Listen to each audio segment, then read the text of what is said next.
coming right down to the wire.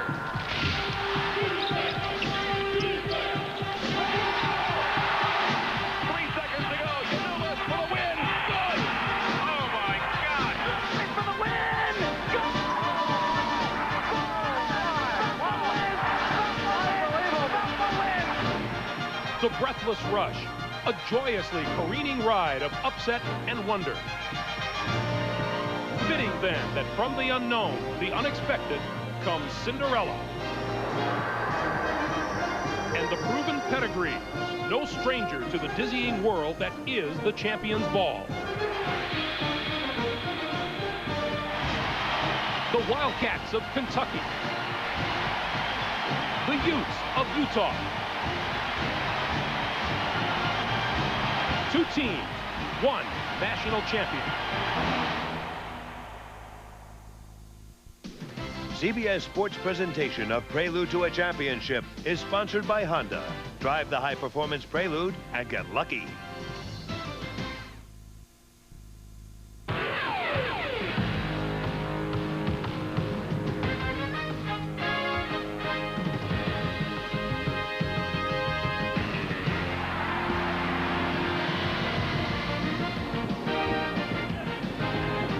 We are deep in the heart of Texas, where everything is big, including the dreams. And tonight, under the roof of San Antonio's Alamo Dome, either Utah or Kentucky will realize college basketball's biggest dream, the national championship. Here inside the dome, the colors are Utah red and Kentucky blue, accompanied by the sounds of college basketball, the brass and drums, the cheers and fight songs, an electric atmosphere filled with anticipation. The Utes are the new kids in town, and they stampeded into tonight's game by rolling over two #1 seeds, defending national champion Arizona and perennial power North Carolina. The Kentucky Wildcats are old hands at this. They're making their third straight appearance in the championship game, having knocked off Duke, a #1 seed, and Stanford along the trail. Good evening, everyone. I'm Greg Gumbel. Welcome to Prelude to a Championship. In tonight's title game, Utah seeks its first national championship since 1944.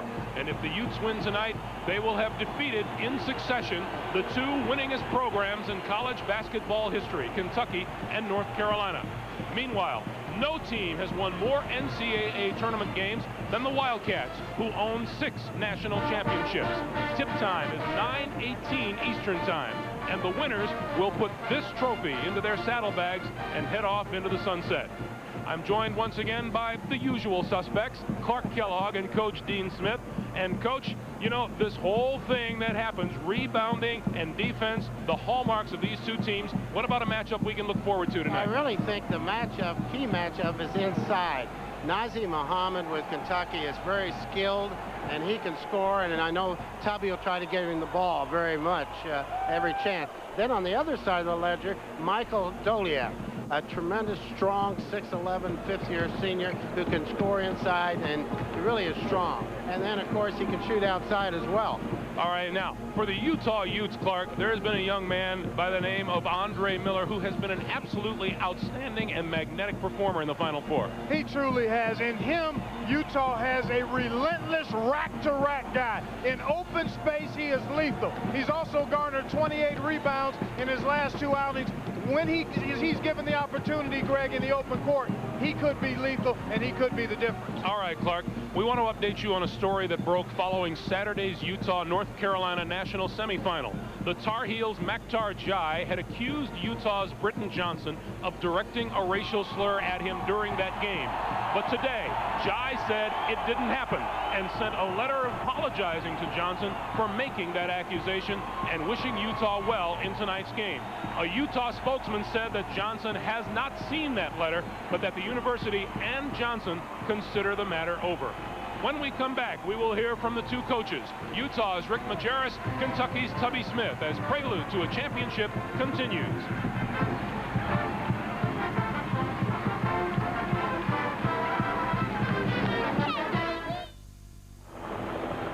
That is the Alamo here in San Antonio, site of a pivotal battle for Texas independence, now an enduring symbol of the anything is possible Texas pride. But there's no one there tonight because they're all in here. as we welcome you back to Prelude to a Championship. For the two head coaches, tonight's game represents the pinnacle of a career. Each is appearing in his first national championship game. They arrived here a short while ago and spoke with us, beginning with Utah head coach Rick Majerus, who talked with Armin Katayan. Rick, the name of the game for your team is defense. Will you mix in any surprises tonight with the basic hard-nosed man-to-man? No, not really. We're basically a man-to-man team, and you guys have given this triangle and two a life of its own. We might play it for a possession or two, but, you know, if we're going to win this game tonight, we've got to get back in transition, get a hand up on the shots, block out, because that's what got us here. This is possibly the biggest pregame speech of your life and also the biggest game of your life. What do you tell the kids in the locker room? I'm trying to approach it just as I would if we were playing anyone within our conference or even preseason. I don't want to vary it any differently. It's the next game on the schedule, and that's what's gotten us here. I've always been a next game guy, or the game at hand, rather, and I think that, you know, our kids realize where we're at, and I do too, but I don't want to put any undue pressure on them, and I don't think that there's a lot of pressure on you anyway when you defend and rebound.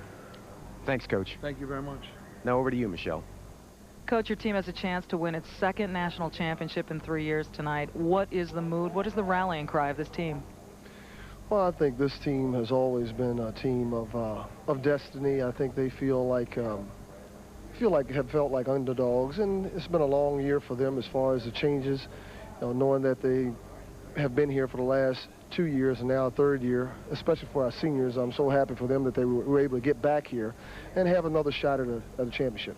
Utah's defense has been so effective in this tournament. How will Kentucky counter it?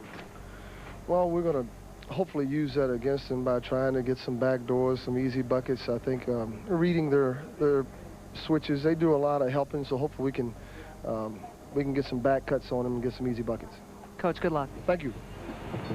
Rick Majerus and Tubby Smith, and Prelude to a Championship will continue in just a moment.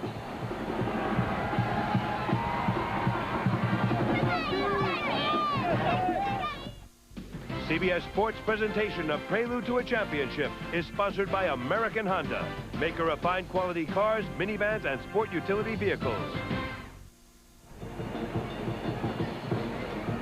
They are getting set down on the floor to tip off the grand finale of what has been a very special march to this championship game. Here to call it for us, Jim Nance and Billy Packer. Gentlemen.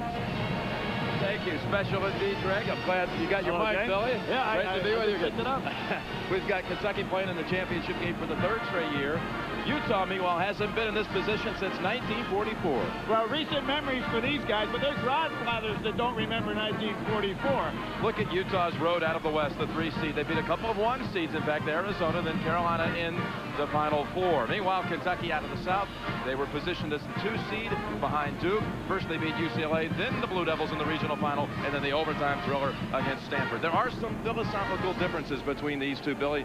Tell us what separates them. You'd really have to agree. Kentucky loves to press, and when they do, Utah likes to do what Stanford did, and that is go over the top of the press and then look to attack with the outside jump shot.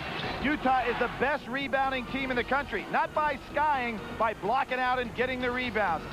Defensive tenacity on the part of Utah is amazing. Here's Andre Miller against Ed Cota. Look at the crossover dribble, and there's the turnover. Kentucky is a team blessed with one of the most versatile players in all of college basketball. Padgett can go inside, and he can go outside with that patented jump shot. One of the things you worry about is your point guard that's not making good free throws. The missing point. Wayne Turner's only shooting 57%.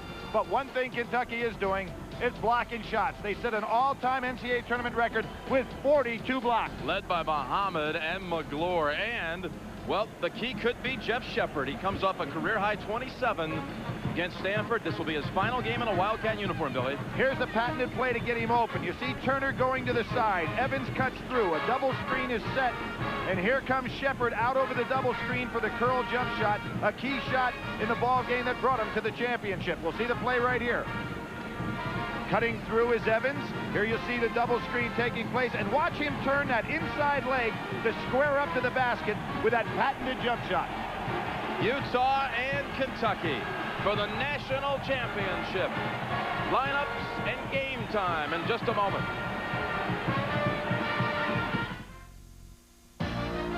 CBS Sports exclusive coverage of the NCAA National Championship game is sponsored by Oldsmobile.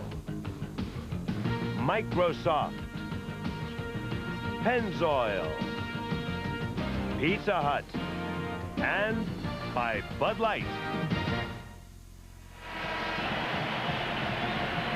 March Madness. What a month we've had, and it all comes to a grand conclusion tonight. Kentucky in its third straight title game, and when you do that, you join some pretty select company, including Duke at the start of this decade. UCLA's span a quarter century ago. Well, for the final time as the public address announcer at the Final Four, the legendary voice of the Southwest, Frank Fallon, with the lineups. Good evening, ladies and gentlemen, and welcome to the Alamo Dome in San Antonio for tonight's national championship game between the Utes of the University of Utah and the Wildcats of the University of Kentucky. Now let's meet the starting lineups. At forward for Utah, a 6'10 sophomore from Helsinki, Finland, number 13, Hanno Metala.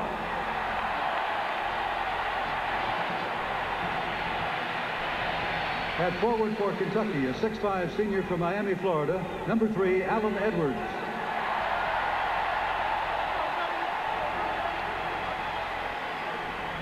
At forward for Utah, a 6'7 sophomore from Centerville, Utah, number 50, Alex Jensen.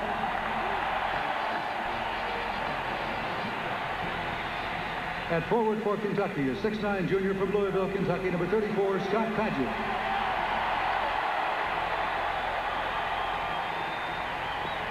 At center for Utah, a 6'11 senior from Portland, Oregon, number 51, Michael Goliak. At center for Kentucky, a 6'10 junior from Chicago, Illinois, number 13, Nazi Mohammed.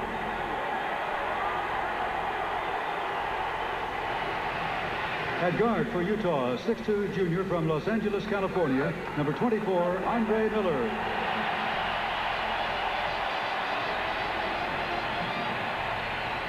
At guard for Kentucky, a 6'2 junior from Boston, Massachusetts, number 5, Wayne Turner.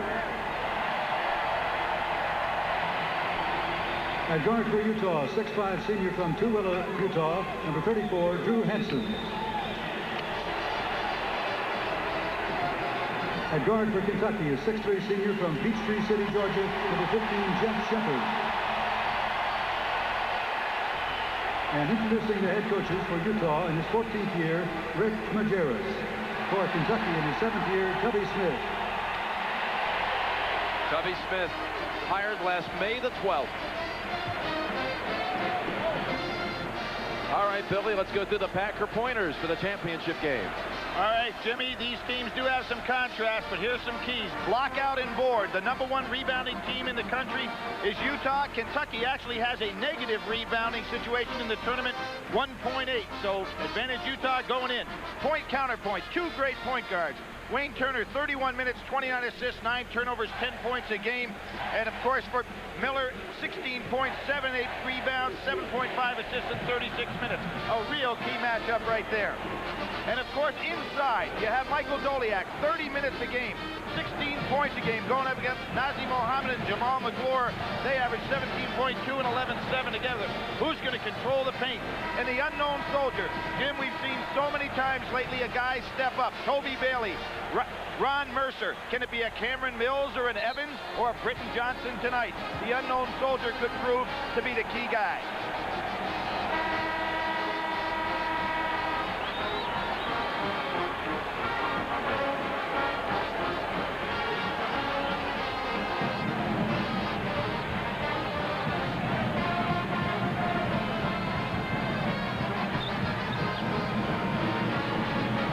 For the 3rd straight year, these two. Jim Burr working his 4th championship game.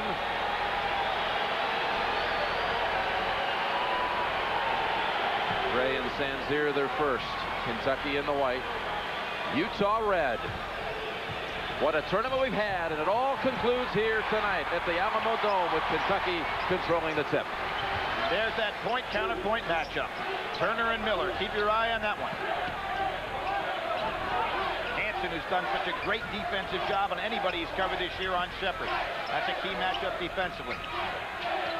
Mohammed with Metala on his back. Mohammed with the left hand, and he continues the pace that just had him blazing in the second half against Stanford, where he scored 17.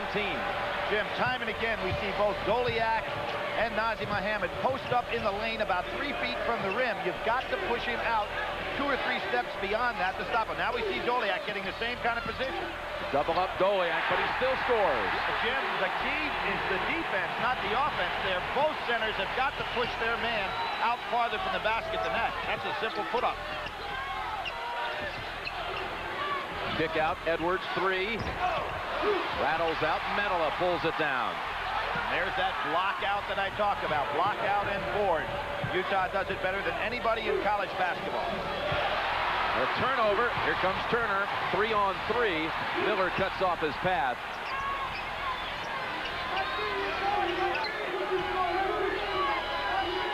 Defensive statistics by both of these teams in the tournament have been awesome. Utah holding people to 38%, Kentucky to 36%. So it doesn't seem like we're going to have a high-scoring game. Padgett gets away for the lay-in. Good reverse dribble. A Utah team that held Arizona, the defending champs, 40 points below its average. It's allowed only 70 points twice this season by the opponent. Menola passes up the 3, steps in over Padgett to tie it back at 4. Seen a lot more scoring and better offensive shots than I expected, Jim, for 10 minutes, much less for just a minute and a half. Edwards. Mohammed gets away, tips it up. Good job by Nazim Mohammed. But Hansen on the floor, calling for a timeout. No. That's a tie-up situation. The arrow belongs to Utah. Jim, I'm going to go back to the Duke game. A lot of coaches do not like to see you call a timeout just to save a possession, certainly not early in the game. Utah in the first half, allowing only 25 points a game in this tournament and leading by an average of 9 points at halftime during the March stretch. Just getting organized there as to the arrow. Arrow favored Utah, so consequently in that held ball situation, Utah takes possession. This allows Kentucky to set up their vaulted press. Notice how Utah is using a big man to come back and catch the inbounds pass, freeing up Miller. Gets 2 seconds to get it across. Okay. Miller penetrates. Steal from behind by pushes it out right into the arms of Shepard.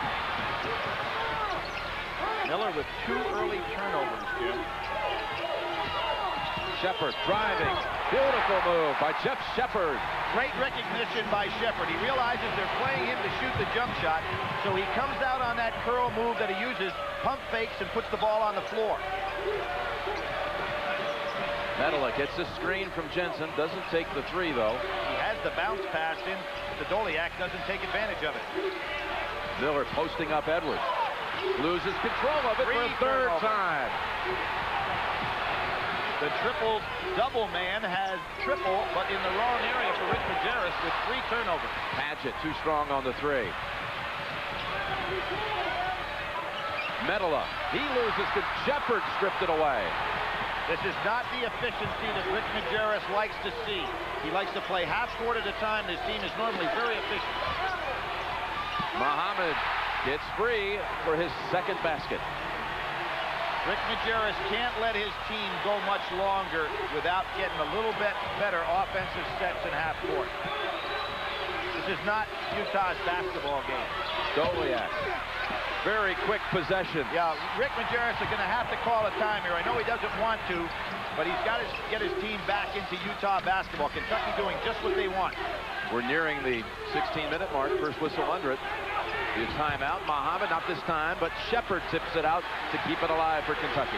Shepard at 6'5", tremendous leaping ability.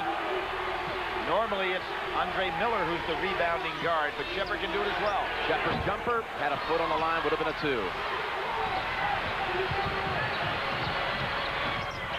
Miller, nice spin away move. Now that's coast to coast against a tremendous one-on-one ball defender against a ball handler. He took Turner. That's a palm. Absolutely. A ragged start for the Utes, but they only trail 8-6. 4 turnovers by Utah in the first 8 possessions.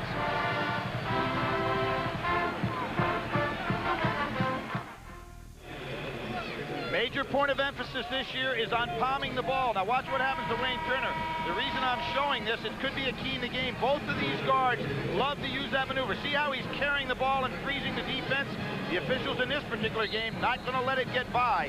A major call for people to look for later in the game. That was the first Kentucky turnover in over 18 minutes of action dating back to the second half against Stanford. So a message sent to Turner. I'm sure Miller took note also. Absolutely. Both of these guards like to employ that particular technique. It's impossible to defend. Big changes in the Utah lineup. Jordy McTavish is in, handling the ball now. McClure in. You're going to see that. Two guys in the post for Kentucky. One primarily Doliak for Utah. Britton Johnson, 31, now with the ball. His first play. And now David Jackson, the third sub for the Utes. This unit being a little bit more patient with the ball. Nice speed. Doliak dunks it over McClure. That's what Majerus wants. Now, he was waiting for that TV timeout, Jim, but he knew he had to get one to get his team back to Utah basketball. McClure wanting to make a move. Yes. Tremendous move for Tubby Smith. To get Jamal McClure to come up with a big offensive play is a real bonus for Kentucky. Here you see Doliak. McClure tries to fight over the top. He gets caught on the wrong side. Too late. Doliak does the good thing by going for the dunk instead of putting it up on the glass. And here's Jamal. The Canadian goes in. Nice scoop shot. Great step to the basket. McClure, you can just see his confidence rising in this tournament alone. Well, Jim, remember the left-hand hook that he made against Stanford, a key play for Kentucky. Hashimu Evans for Kentucky. Perhaps the most dangerous sub on either side in this game. Well, certainly the most consistent. And the thing that makes him so good, Jim, coming off the bench, he can play any one of three positions defensively, and he's not afraid to go down inside and rebound with anybody, regardless of size. Three subs back here handling the press for Utah. McTavish now goes long. Let's see how they handle the press with Miller on the bench. Well, they've got a freshman handling it, and that was trouble against West Virginia, trouble for Utah. Britton Johnson doubled up, gets it over to Jackson. Johnson, freshman, takes the three. Got it. Is he going to be the unknown soldier? He was one of your candidates. Absolutely. The kid doesn't even understand that there's 45,000 out here. Sometimes that happens. He had to sit out the first 11 weeks of college basketball, but he's coming on strong here in the postseason. McTavish with the body, not in the act of shooting. They'll bring in Metala and Miller. Best rebounding teams in the country. Utah 1, Kentucky 2. What does it take to get to the championship game when you start practice next October? Show them this graphic, right? Well, and you know what's interesting, Jim? Probably because Kentucky has played and been so proficient offensively, they have a negative rebounding advantage or disadvantage in the tournament, but they haven't gotten many offensive rebounds because they're scoring so much. Jackson got stuck underneath. Last touch by Kentucky. Wildcats come in with Saul Smith, Cameron Mills. Smith, the freshman, son of the head coach. Cameron Mills, former walk-on and senior who was such a factor in last year's tournament. Kentucky, as an example, was out-rebounded by Stanford 45-40, but still won the basketball game. On the line. Back foot on the line for Britton Johnson. Give Evans a lot of credit there. Good, hard-nosed defensive pressure pushed him out.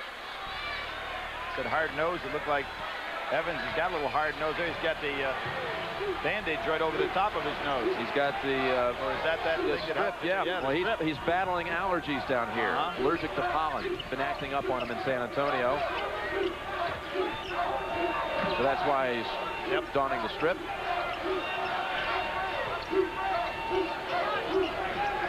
Evans takes the shot over Metala. Miller comes in, crashing the boards, and Utah runs. Good job by Miller to recognize what's behind him. Jensen inside, and McClure gets the first swat of the game. 43 blocks for Kentucky in the NCAA tournament.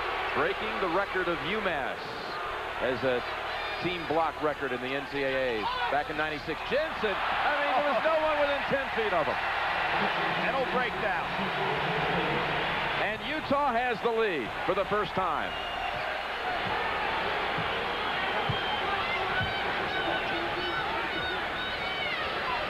There's There's a curl move. Shepard takes Second time tonight. Shepard penetrates.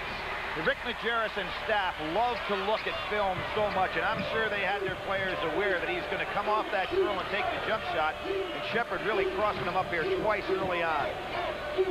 Fifth tie in the game's first 7 minutes.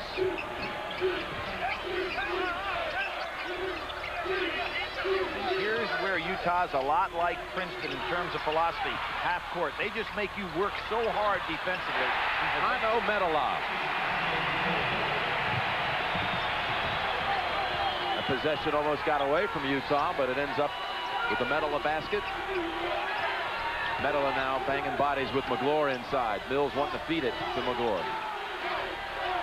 Mills will find out that Jensen's a fine defender. He'll have a hard time hitting anything except the outside wide open jumper, which he gets.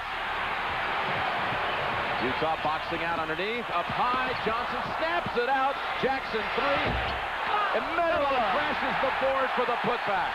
That was some save, though, by Britton Johnson to get that ball back into play. Absolutely, Jim. The presence of mind not only to catch the ball, but to make the feed while in the air.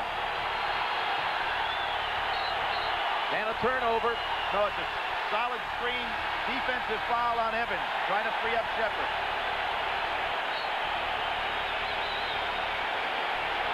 There is Johnson, the catch, the flip out. And watch, Hano Medela was all the way at the top of the key when this shot went up. Nobody blocked him out.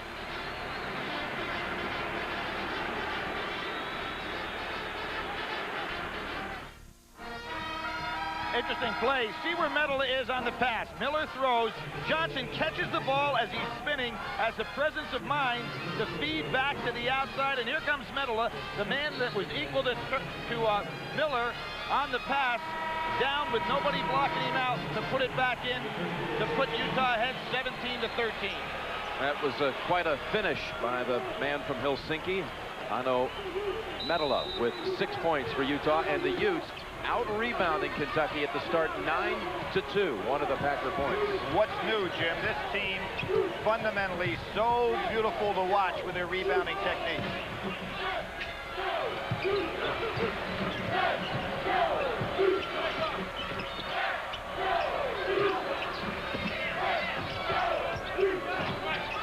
Good pump fake. Medela, little force that time, but got it back. Muhammad with the block. Evans out of bounds. Utah ball. Jim, yesterday I watched the Hoop Summit game in which the 12 top international juniors played against 12 top American high school seniors. The international kids won. So Medela is not going to be the last of guys you're going to see in the Final Four coming from international countries. Just terrific basketball action yesterday, and a lot of kids. A kid from Germany by the name of Nowitzki was sensational. Utah beat him once on the inbound play, but not this time. Evans with the theft. Turner, penetration cut off by Miller. Blocked the pass. Quick and Turner and Kentucky turn it over. Miller leans in, jumper back to the rim. He has a complete green light from Rick Majerus to take that ball the length of the floor. Miller with 37 minutes the other day in the semifinals at the steps. Utah turning it over now for the 7th time in the half. Jim, that's surprising because against North Carolina, they only turned the ball over 9 times the entire basketball game. This is not what Rick Majerus would want. Trace Caton, number 21, comes in for Utah. His brother Ben was a starter on the Utah team last year that made it to the Final 8 before being ousted by Kentucky. Muhammad showing his outside shot. Not his shot, Jim. I can't believe that Kentucky this quickly has gotten away from pounding the ball down inside to Nazi Muhammad. He and McGlure have both scored on Doliak down and low.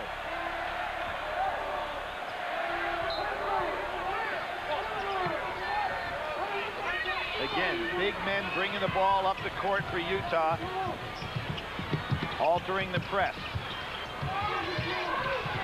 Medela. Some matchup with Padgett. Another whistle. That's on Miller. Yep, Miller on a screen away from the ball. His first. Rick Majerus screaming to his team, move. He wants that motion offense to really be working, making Kentucky use about 20-25 seconds of hard-earned energy to defend them.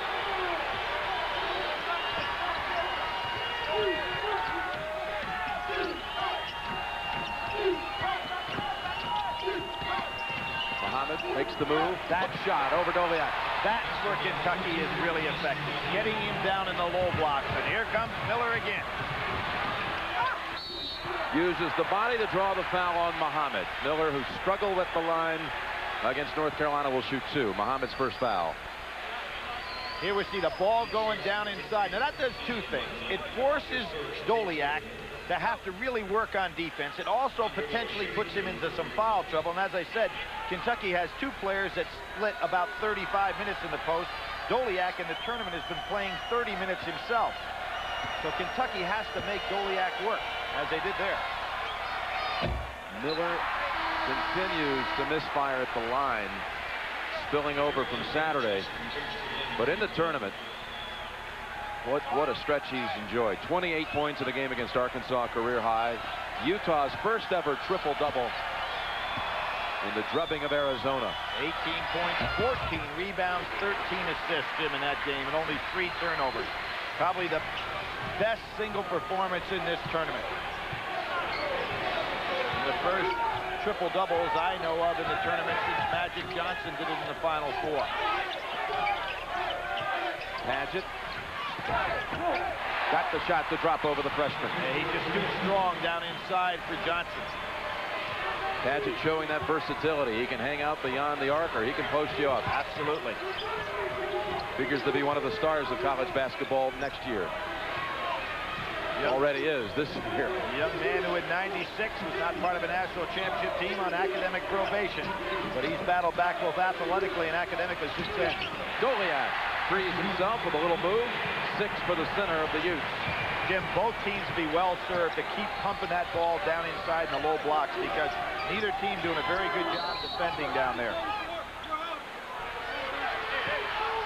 Hansen gets called for a foul trying to stop Shepard coming off the curl. It's amazing for Kentucky what develops when they go to Nazi Muhammad down low. It opens up everybody else outside. Again, easy feed, easy hoop for Nazi, the big Z. I think Doliak's getting a little tired, Jim. He's being asked to help bring the ball up in the press. So far, Tubby Smith, as he has throughout this tournament, brilliantly using his 2 postmen. Overfiring the 3. Doliak follows it up. See, the Doliak story, though, is he has to withstand not only Muhammad, but Muhammad could go out and they bring McClure to bang with it. Absolutely. It's 2 against 1 there. So far, Doliak doing a good job, but he's got to get tired. Muhammad again. Tipped by Paget. Scott Paget, who did not make the U.S. 22 and under team last summer, coached by Rick Majerus. They had a rift. Well, he's making up for it tonight, but he's taking advantage of the fact that he's so much stronger than Johnson, pushing him right underneath the basket. Hansen, he can make these. 3-pointer, spins out. Great rebound by Doliak. Draws the foul on Kentucky. Maybe Muhammad. It's on Muhammad, his second. Well, notice, inside, shot goes up, but here's where Paget is just too strong. Johnson has got to put a body on, keep him away. Biggest lead in the game on either side has been 4. A Ute lead of 1.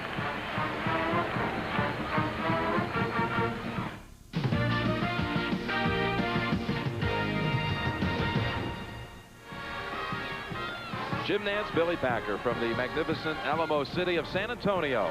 Field goal percentages are up for these 2 defensive powers. Look at the rebounds, though, Billy. That's startling. 15 for Utah, 3 for Kentucky. Well, as I said, it's surprising, and there's a reason, because they've been so high scoring in this tournament, but Kentucky has not rebounded during the tournament like they did in regular season. Utah continues to be very solid in that area of basketball. Doliak sits. Billy, you said he looked very fatigued. Oh, he was. He could hardly walk off the floor, but he gives Rick Majerus everything he could ask. Now let's see whether they can withstand it. Medela will have to go down inside and play McClure. Medal has had a fantastic start for Utah, 6 points and 7 rebounds. He was an exchange student here at San Antonio Churchill High School back in 1994, but ineligible to play Texas high school ball because he was on the Finnish junior team. That broke Texas rules. Jim, the first time I ever saw him play was against both Wake Forest and Arizona. He didn't have a lot of stats in either one of those games, but he put the ball on the floor, and I said, this kid is really going to be special. And he's showing that he is. Showing his stuff here, and blocked by McGlure and a whistle. McGlure can't believe it. That was a good break for Utah because Padgett did a fine job coming over, allowing McGlure to be in a position to block this shot. Now watch Padgett come over to help out. Reverse move. Padgett comes over from the weak side, and that puts McGlure in perfect position to block the shot. Doesn't quite get it. Medela to shoot 2. He signed with the Utes after both Rick Majerus and Jeff Judkins, his assistant, came to Finland to try to talk him into playing for Utah. So that was quite a commitment. He had visited Cal Berkeley also, and Carolina had offered a visit, which he never took. Medela gives Utah the 3-point lead. Kentucky has not made a 3 in this game, and that's something Utah took away from Carolina on Saturday. They've taken it away from everybody, holding people down and 25% from 3 in this tournament. They're not giving you many good looks. Yeah, Kentucky's 0 for 3 from behind the arc. Shepard up and over Medela, but comes up short. Hands straight up. I thought he fouled Shepard on the play. No call. You can always tell if guys are really concentrating on the game. They don't gripe at officials' lack of calls. They just go play basketball. One of the things that really hurt North Carolina on Saturday. Johnson lost control of it. Turner driving all the way. Wayne Turner. Jim, we've got 2 point guards that can really finish. We saw Turner do that constantly against Duke University. He can take that ball the length of the court, as can Miller.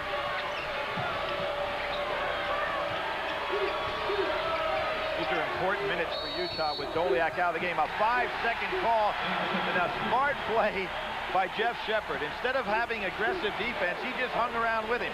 Here's Turner on the drive.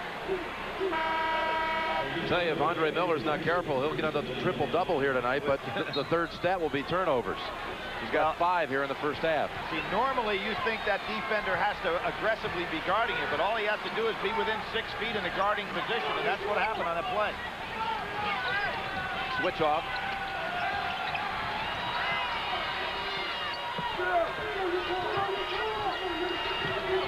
Boy, good hedge moving on defense by Utah. Padgett steps back for the 3. As good a look as Kentucky could ask for. Ahead, Miller. Jensen at the other end. And Utah is in front by 3.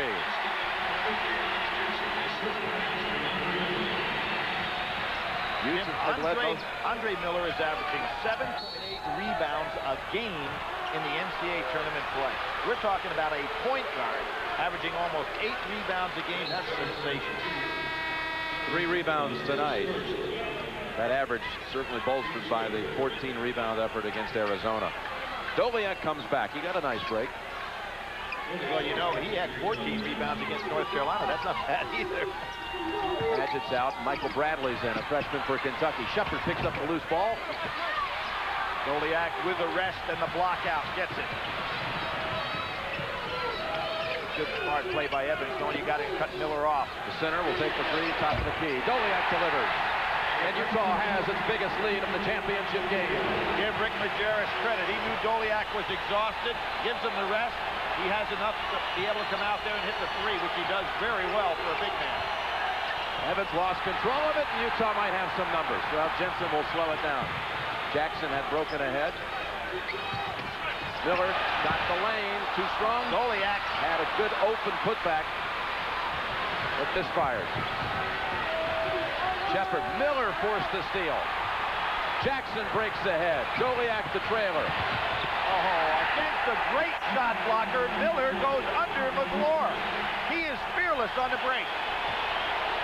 A Utah run, and the Utes lead by 8.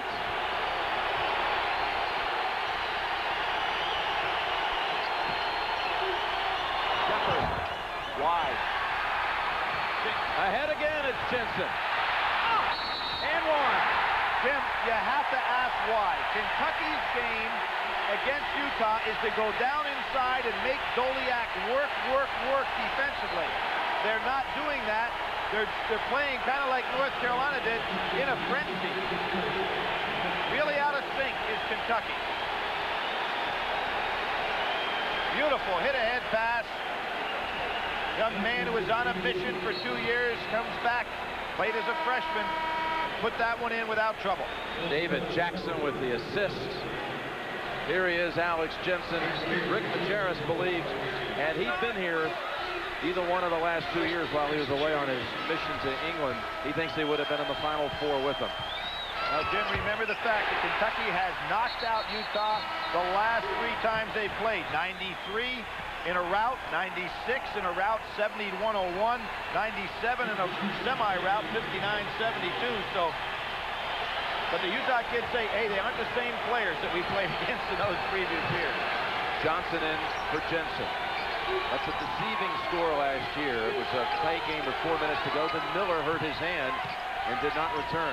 Hook shot, McGlure. The season is just ending too fast for McGlure. He is absolutely in stride here in the tournament. Miller again, wise decision on his part when he saw McGlure there at the end.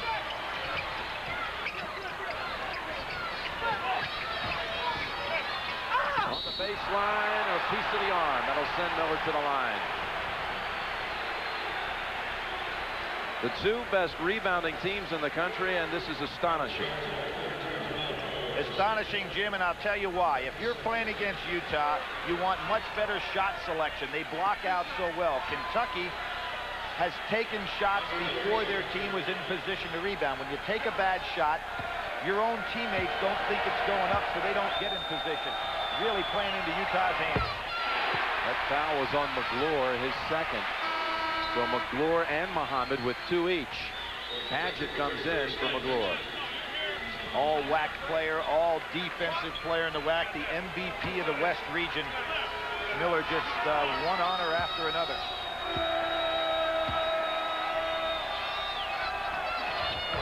Got them both. A double-digit lead for Utah. It's time for Kentucky to think inside, but when I say that, I look out on the floor, and neither Nazr Mohammed or McGlure in there. It's Bradley, so they almost have to go outside. Funny lineup in the game at this time for Kentucky. 3:47 to go without any of their 2 key postmen in the game. Padgett. Soft hook. And that's the second time Padgett has scored down on the block, with the blocks. I'm almost surprised that Doliak doesn't take Padgett. Johnson, 3. A little quick for Utah's liking. Allen Edwards, beautiful drive to the hoop. Edwards has had a tremendous NCAA tournament. 2 brothers that played in the NCAA who never got to a Final Four.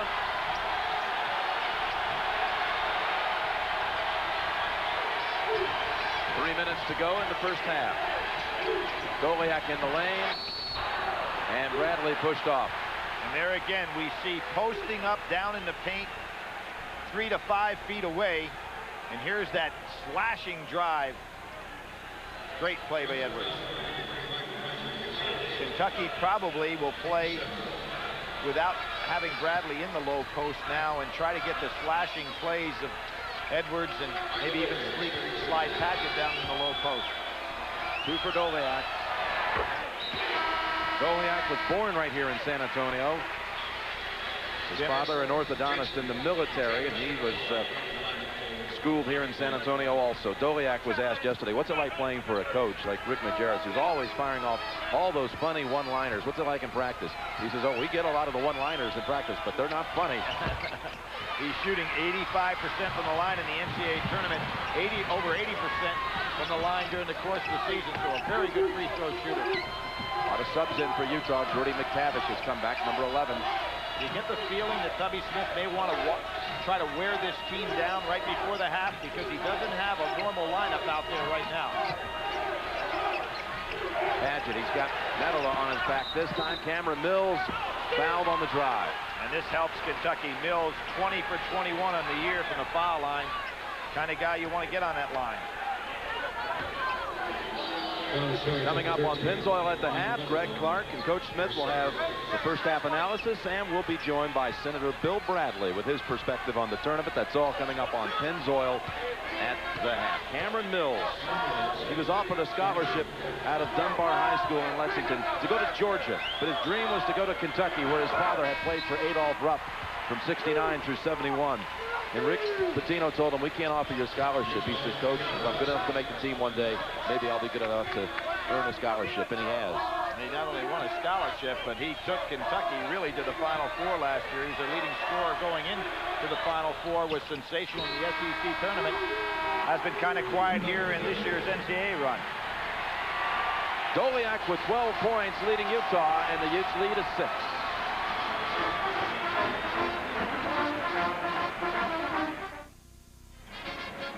And David Caruso, Michael Hayes is here to watch the championship game. Kentucky's third straight championship appearance.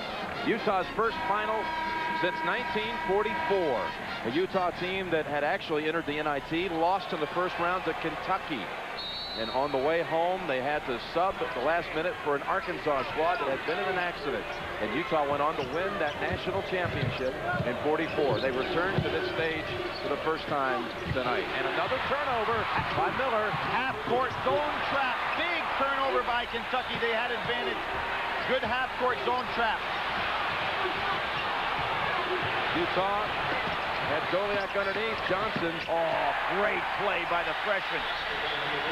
What a half he's had. 5 points for Britton Johnson. Jim, he almost saw the pass to Doliak, and then Evans did a great job. A very smart defensive play took that pass away. I think this is a big advantage right here for Utah to have Bradley in the game in these closing minutes, because they aren't able to occupy Doliak on the defensive end of the court with Bradley in the game, as opposed to having Nazr Mohammed or McGlure in there. Kentucky now 0 for 6 from 3. Kentucky playing a zone right now. This kind of helps Utah as well, because it slows down the basketball game for them.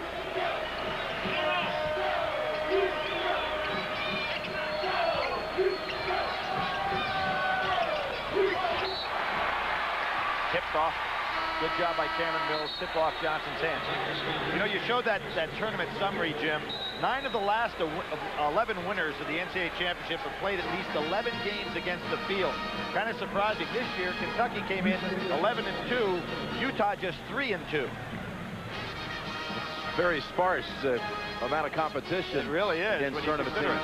That's a 20 charge to Utah. Let's check the Microsoft data bank.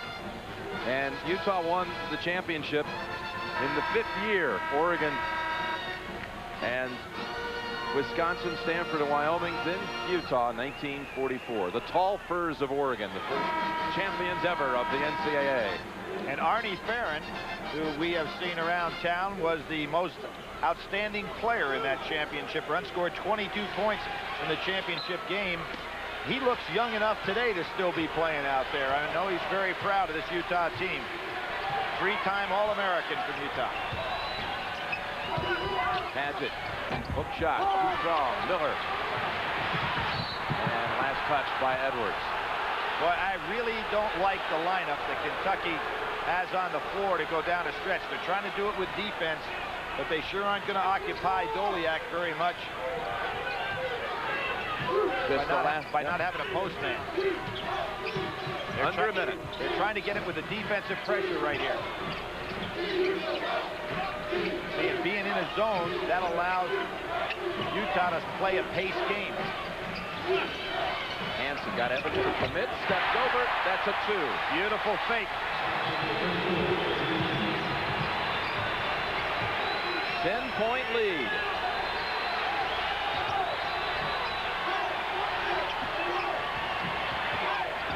How about that defensive play by Hansen, beating the shooter right to the spot. 2-second differential on the clock.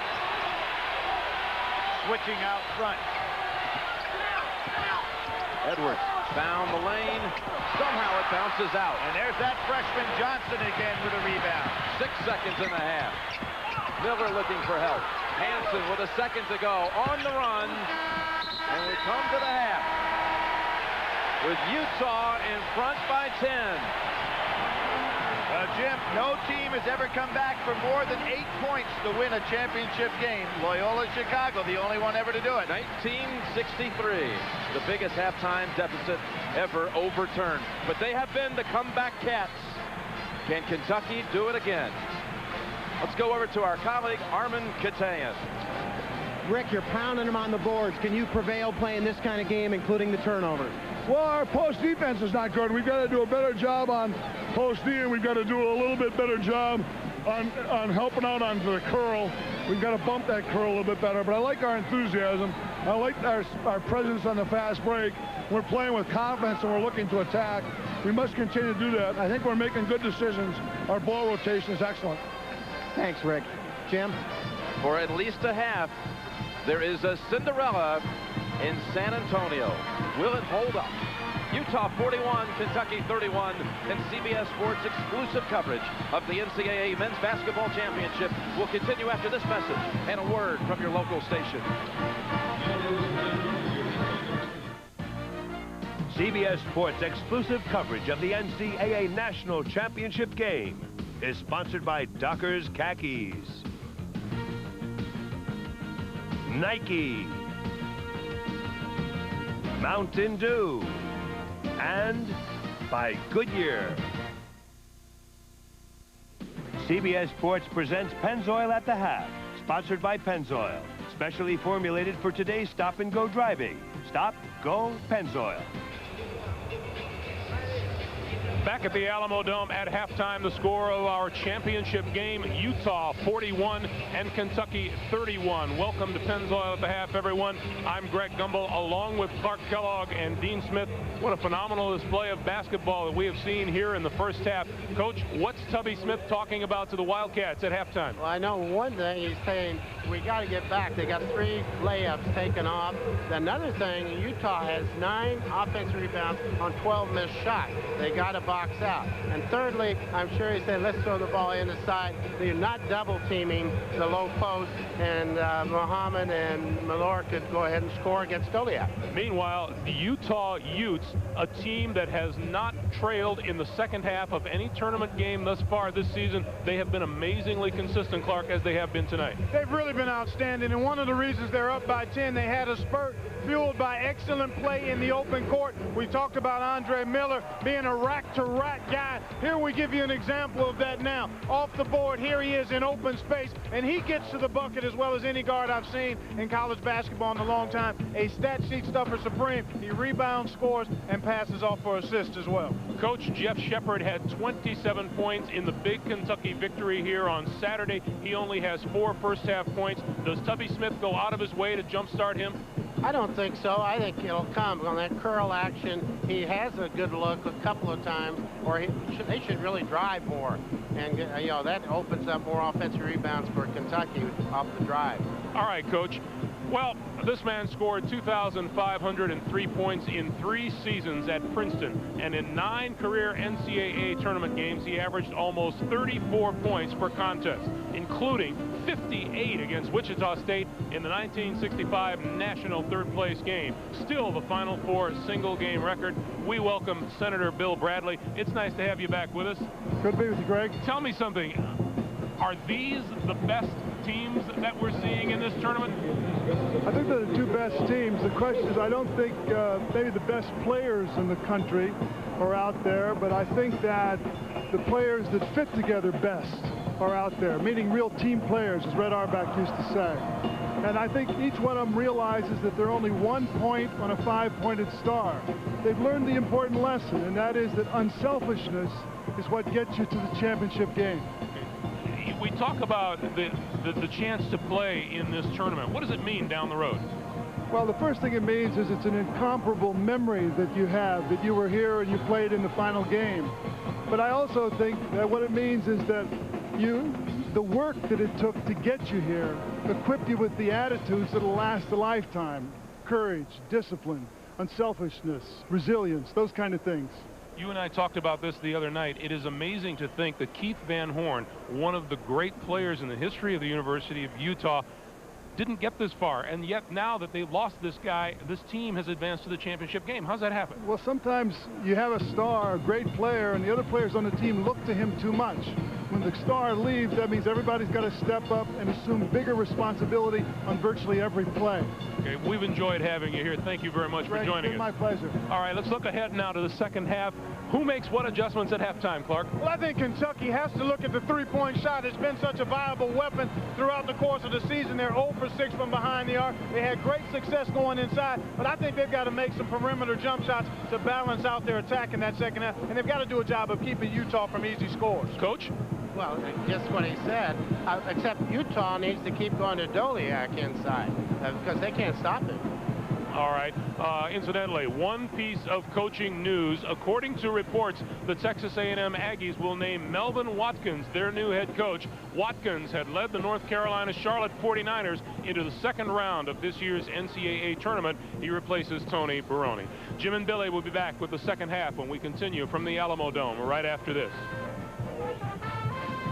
Pennzoil at the Half has been sponsored by Pennzoil, specially formulated for today's stop-and-go driving. Stop, go, Pennzoil. Utah 41, Kentucky 31 at halftime. Mountain Dew presents The Coach's Edge. Jim, both of these teams have been very effective feeding the low post. It's just that Utah seems to want it do more often than does Kentucky. Here you're going to see a very fine play by Utah, isolating Doliak down and low. McTavish is going to hit him with the ball. He has already sealed McGlure and scores. Now you can see what happens in real life. Ball goes swinging over to the side, just what Rick Majerus talked about. Doliak seals McGlure. McTavish sets up a passing lane. Now watch what happens right here. Look at the spacing by Utah. Not a player in the way that can help out against Utah's Doliak at all. And we'll return to San Antonio after this message and a word from your local station. You're watching CBS Sports exclusive coverage of the NCAA Men's Basketball Championship.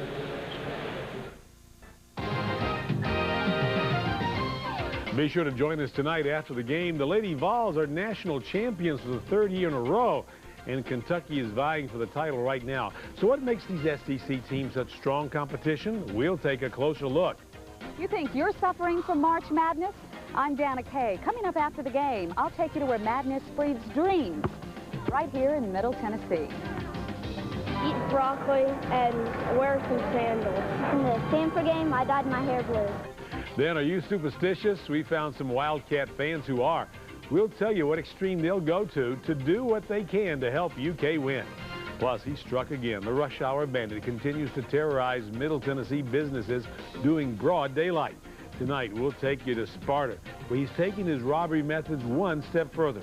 All that, plus will this gorgeous weather hold out? Our expert, Ron Howes, will tell us, so join us right after the game. Time to check the midterm grades here on the Packer points, and the rebounds are certainly significant in the first half, Billy. Well, it's amazing. Block out and board, big advantage, 24-6. That's hard for me to believe. But Utah are certainly getting point, counterpoint. Again, Utah, Miller having the fine game right here. Outdistancing Turner. 2 against 1. McGlure and Muhammad basically close in points, but Doliak more than holding his own. Another advantage, Utah, the unknown soldier. It's a freshman again, fans, coming to the front. Johnson had a very good first half. And Jim, one of the things I ought to point out in these field goal shooting percentages, only one team has shot over 40% in the last 12 games against Kentucky. That was Duke with 49%. Utah is shooting 57%. That is phenomenal. This will be now the third straight game Kentucky has trailed in the second half, double digits. And a steal by Miller to open the second half. Kentucky was down 17 against Duke. Second half, 9.5 to go. Down 10 in the second half to Stanford on Saturday. That was a steal from behind by Miller. He did not quit on the defensive end. Ano Menela. That partially blocked by Padgett. Padgett out here waiting for the jump shot. Doesn't get it. To me, the answer for Kentucky is to go back down inside and establish the low post offense. This gives Doliak a chance to rest. 8 on the shot clock. Paget sets up Turner, three-point shot, and Doliak had the position on Muhammad. Block out and board, Jim. You saw the block out. Nothing fancy, just put a body on a man and then get the rebound. They really don't even jump that high to go up and get the rebound. They're just putting the body on people. Best rebounding team below the rim, says Rick Majerus. We're not the best rebounding team, we're the best blockout team. Look at Miller. And that's goaltend. 2 points. Muhammad on the goaltend, pinning it against the glass. And Jim, I think that shot would have been a little bit short.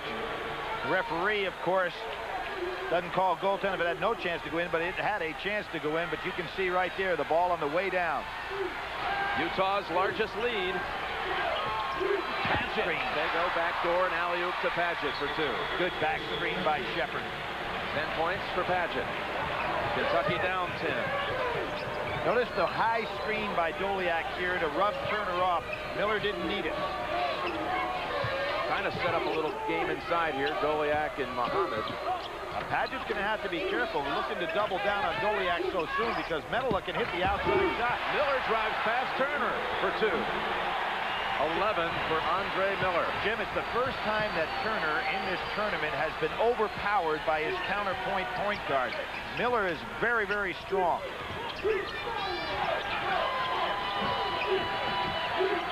Shepard has a line drive bucket. Terrific shot. He's got great elevation inside on that jump shot. Again, watch Doliak. He sets the screen, so Turner has to lay off Miller because he'll rub him right into the screen.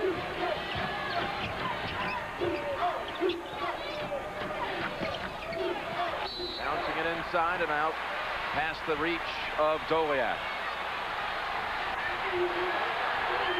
In the first half, Utah committed 12 turnovers to Kentucky's 6, but they beat them on the offensive end 9-2.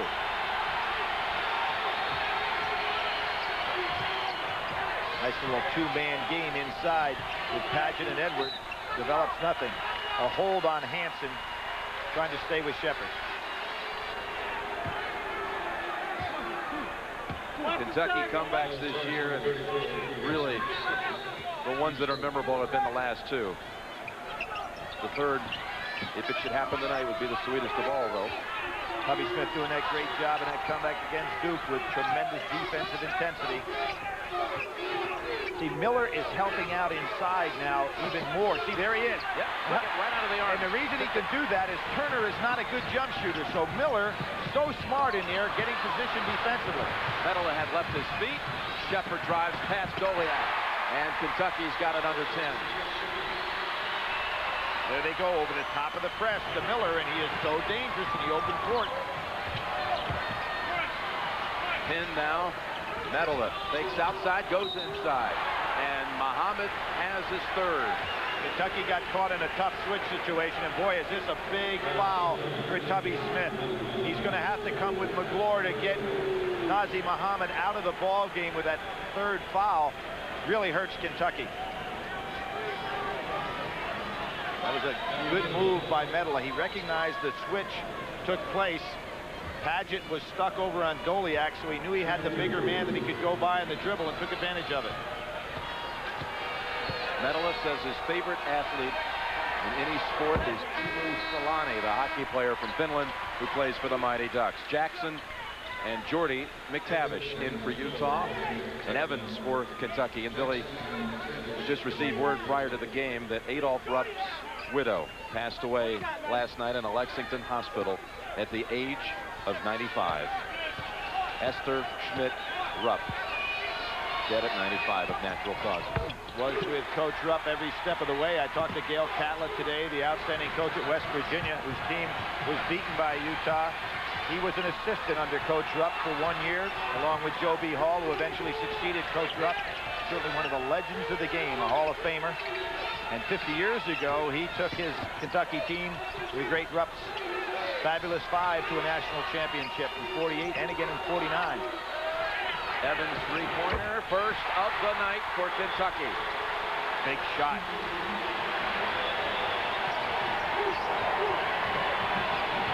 Miller getting well-deserved rest Rick Majerus, knowing that Kentucky's going to be in for a run, wants to make sure he has his point guard with some legs under him. There is some kind of battle inside between McClure and Doliak, and a three answered at the other end by Medela.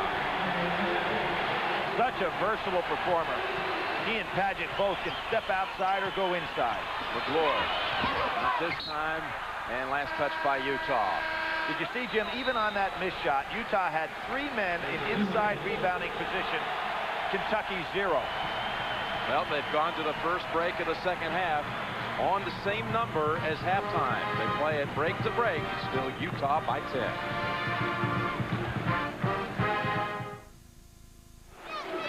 Here's an excellent offensive maneuver by Kentucky. A clear out to take Doliak away. Solid screen here by Shepard. Paget goes. Ball goes inside for the lob. Excellent spacing by Kentucky. Perfectly executed play. And you'll see what it looks like from behind. Paget puts it away.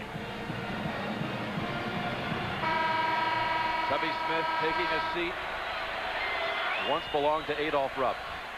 The site that many believe they would never see at Kentucky. Adolph Rupp, of course, won in 58, too. We mentioned 48, which is 50 years ago. He won in 58, which is 30 years ago. Or 40 years ago, excuse me. With what he called the Fiddlin' 5 team. Away from the ball, the whistle on Jackson of Utah. Just the first foul of the second half against Utah. McClure is going to have to play a little bit more minutes now in this stretch, Jim, than Tubby Smith would have liked. But he's got to remember that Nazir Muhammad's got the three, and Evans hits his second three. So Hashimu Evans is the only Wildcat to be able to hit beyond the arc.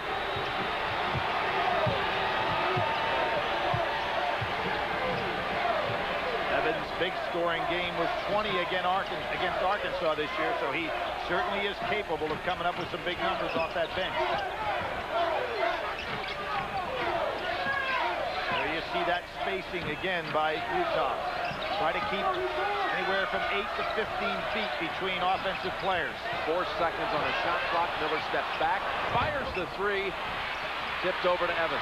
Pretty nice block out by McClure. Edwards way short on a three. Britton Johnson pulls it off the floor.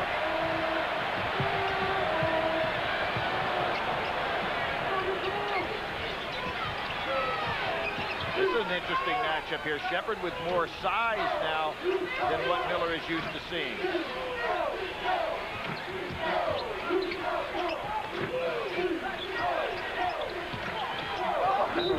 Driving, power move, and a charge on Medela.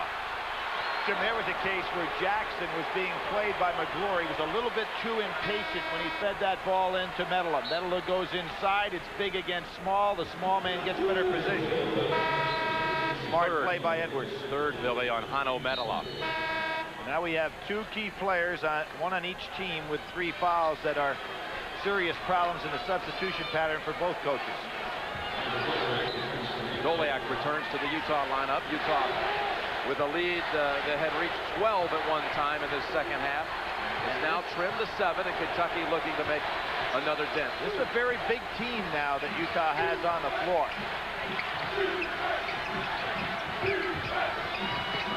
Evans, what a half. Oh, boy. Given this team. The unknown soldiers. We had Johnson in the first half. We have Evans in the second. Making a big difference. Down to 5.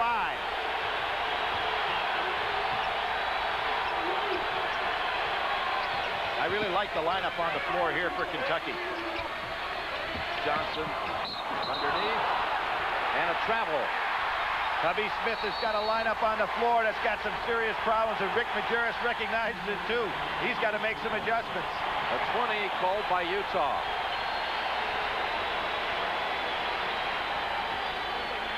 Sunday, May 3rd, experience the saga that begins where the last Don left off. The most anticipated television event of 1998, Mario Puzo's The Last Don 2 on CBS, May the 3rd.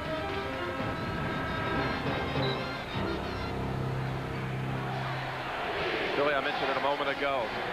A lot of attention before the season about Kentucky with a black head coach. And the evolution of Kentucky basketball, where 32 years ago, Kentucky, an all-white Kentucky team, lost to Texas Western in the national championship game. A Texas Western team that got in the final game by beating Utah. There's Donna. We hear so much about racial divisiveness. What a nice story, though, about racial harmony in Kentucky. Absolutely. There's the pass by Turner. Doliak seeing the play very well.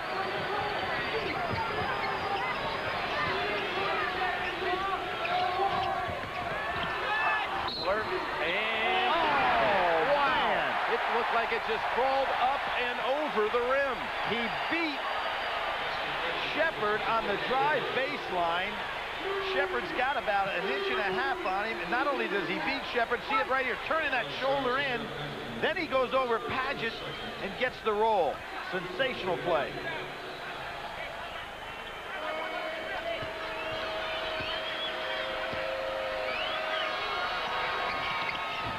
Way short, but and another rebound.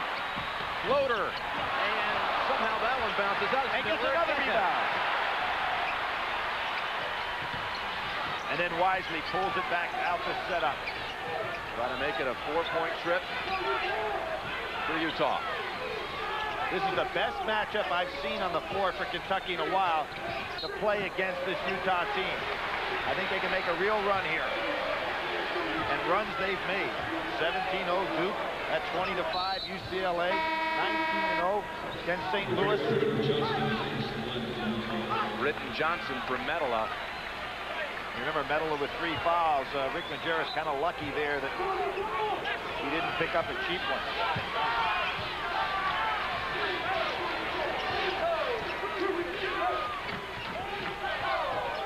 Turner back on Miller. 5 on the shot clock. Utes don't look like they're aware of it. Hansen with 1, saw it, got it off in time, and snagged out of there by Paget. Paget gets set. He loves that shot. Oh, he does. And Turner set him up perfectly. You can feel the run.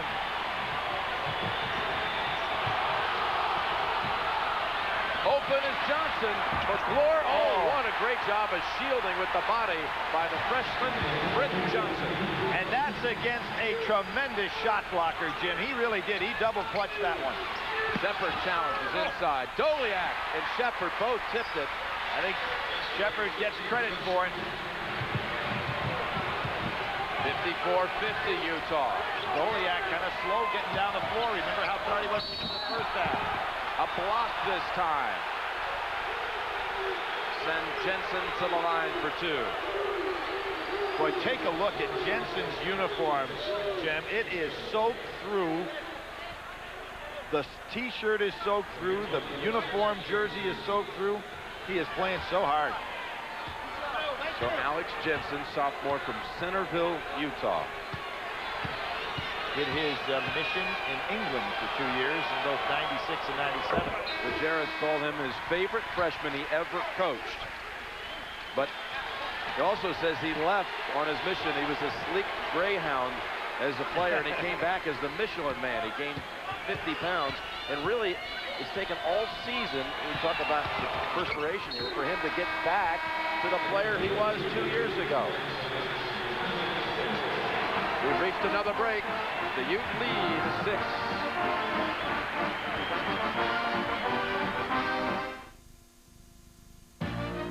CBS Sports exclusive coverage of the NCAA National Championship game is sponsored by Genuine Chevrolet, Gillette Sensor XL, Budweiser, and by Metro Goldwyn Mayer's Species 2. Tubby was a Kentucky assistant back in 90 and 91 for Rick Pitino, and he was the only man that C.M. Newton desired when Pitino went on to the Celtics. He was the choice all along. Jim, when you talk about racial harmony, let's tip our hat to C.M. Newton. You remember he went down to Alabama as a head coach. He had played for Adolph Rupp at Alabama. He recruited Wendell Hudson, who was their first black player at the University of Alabama in the SEC. He was the first coach ever to start an all-black team in the SEC. He comes back to his alma mater at Kentucky and hires this man right here who he said he was his one and only choice. Remember when he hired Rick Pitino, he went up to see Rick and said, Rick, come down here. We've got a mess on our hands and fix it. Pitino did that, and Tubby is continuing the great legacy. Turner, foul on the shot, and Turner, who struggles at the line, will shoot two. Now, Rick Majerus is a tremendous teacher, and one of the things that he does not want his guards to do is to try to block the jump shot, merely get the hand in the face. That time, Miller was a little bit too aggressive. And we talked about Turner's foul shooting woes, Jim. Let's see what he can do here. Kentucky averages 24 free throw attempts in each tournament game. That's only their fourth, and the next one will be their fifth attempt. It's a similar thing to what Utah did against North Carolina when they just kept the Tar Heels off. Tar Heels only made 2 free throws in that semifinal game. And that is one of the things that North Carolina had done so well all year long, is get to that free throw line. And 1 of 2, which is right about where Turner shoots, 56% in the tournament. 56-51 Utah, 11:15 remaining. And again, you'll see if Doliak comes back to set the solid screen. They want him down in the low blocks.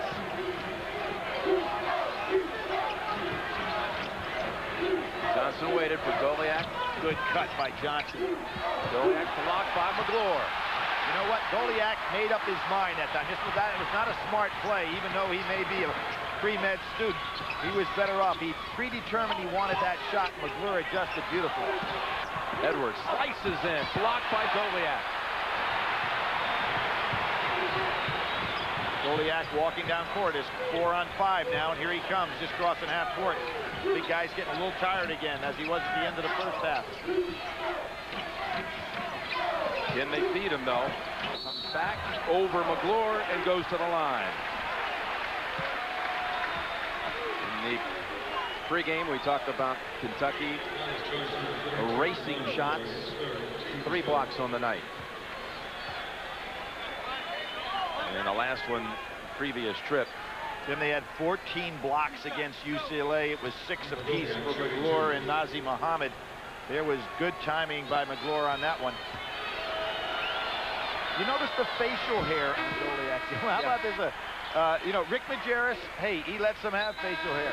Tubby Smith says, no facial hair on my ball club. So different contrast of coaching techniques right there. But Doliak's got the little gold tee. Well, that's Medela has one. There's a story there. After the selection show, they decided that night they wanted to do something a little different. And they decided they're all going to grow a goatee and not shave it off until they lost. His parents, Doliak's parents. Dylan Marge enjoying this Utah 7-point lead. Kentucky's still not looking to get that ball to Nazir Muhammad at all. They've got to force Utah to play him in the low box so they can get some shots outside. Edwards really wants it, and he gets it. That's a good offensive maneuver because Hansen is a fine defender against the dribble. Under 10 minutes to go in a 5-point Utah lead. Kentucky's been playing games up in the high 80s, Jim, so you can see this is Utah's style of basketball. Going the other way. Is that on Miller? That would be his third foul. He's got to be real careful. Near the conclusion of every NCAA game, every tournament game, we select the genuine Chevrolet most valuable player from each team. To date, Chevrolet has contributed $6.5 million. Third on Miller. Now he has to be careful. He's up against Evans. I think Kentucky should get Evans the ball. Let him drive on Miller. Nazir Muhammad had 8 points in the first half, none in the second half until now. Nazir Muhammad. Tremendous hands by Nazir. That ball was thrown at his kneecap, and he still recovered. Down to 3, from 12 to 3. Doliak open. Miller helps clear the way, missed the chippy. Huge miss. Sign of a tired player, Jim? You always come up short. Yep. Edwards can tie it. Kentucky saves it for a moment, and Hansen for Utah secures it.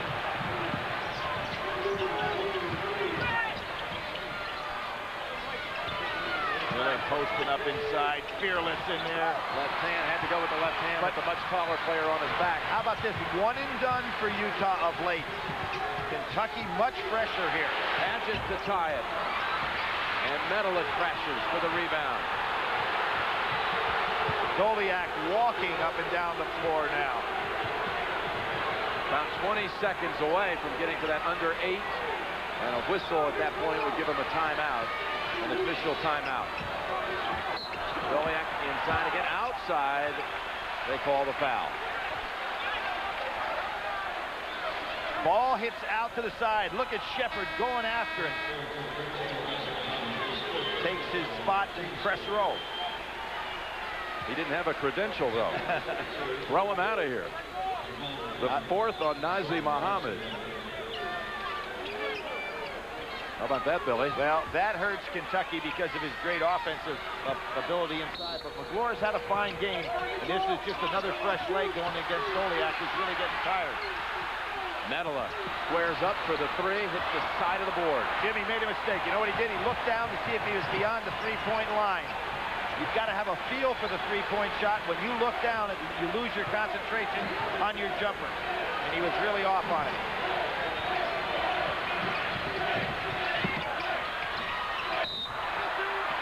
Jensen with the push-off from Utah.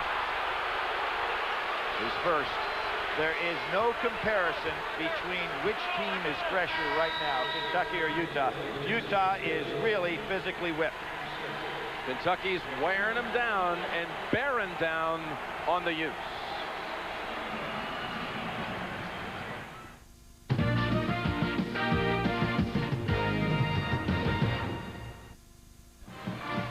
Rick Majerus has been brilliant in this tournament, maybe the single best coaching performance of the 90s with his win over Arizona. In his 9th year with the Utes, he's been living in a hotel ever since he took the job out in Salt Lake City. Says he never wants to have to make his bed. So, likes the room service. Yeah, you got it all. Why would you need a house? He turned 50 last month, and that's his lucky sweater. He's worn it every game this season. His manager's #1 job when a game ends is to take that sweater and go wash it. His sisters look on. And of course, this is not the first time Rick has been on the bench for a Final Four. He was in 1977 on the bench as a key assistant with Hank Raymond's for Al McGuire's championship run. Cameron Mills got the tie. Cameron Mills.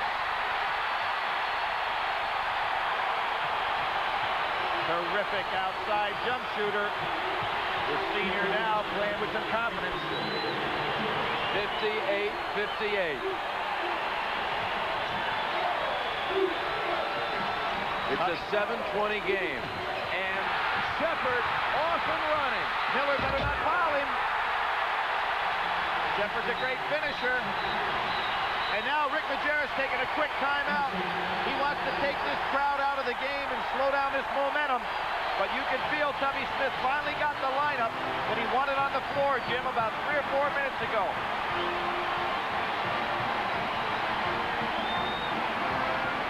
Cameron Mills. Ball goes inside. Miller thinks he's going to help, but Miller should never have given up on Cameron Mills, a great outside shooter. And he did a wise thing here, not following Shepard, because that would have been his 4th. Shepard had a dunk identical to this in the 96 title game victory over Syracuse. And Kentucky has stormed back from 12 down in the second half. A 9-point run the last 3 minutes. We talked about their runs in the tournament.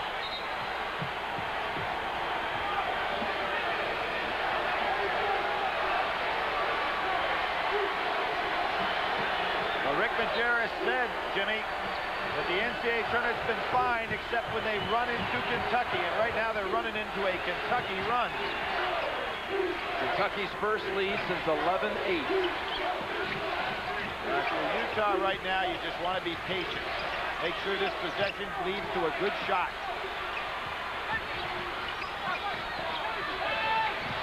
Medela drives, whistle, push off Medela to shoot 2.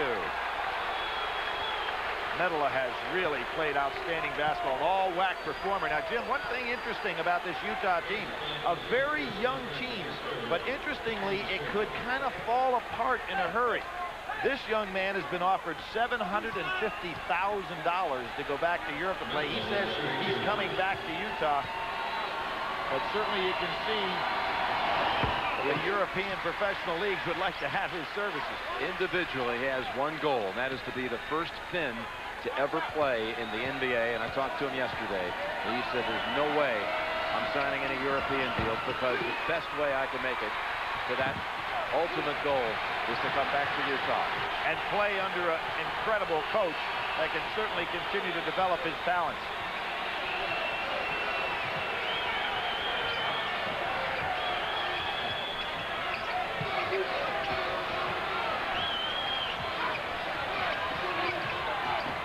Stolen by Hansen. Shepard should not get down on that baseline unless he thinks he can finish the play. Shepard went for the steal. Miller takes it down. It spins it off the glass. Utah's back in front.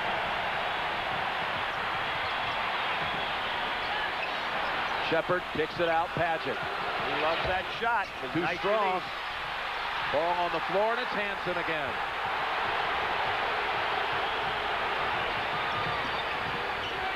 A March Madness we'll never forget, and a game to remember as Jensen puts the Utes up now with a basket inside by the count of 64-60. And now Tubby goes timeout. These two coaches are using everything that they can to stop and start momentum. Changing lineup, calling timeout, orchestrating the offense.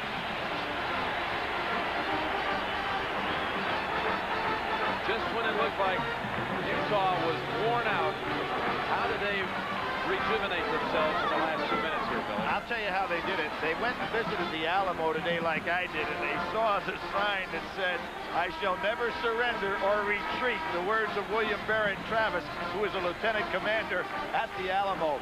And that's what both of these clubs are doing right now. The Battle of the Alamo. March Madness back of 1836.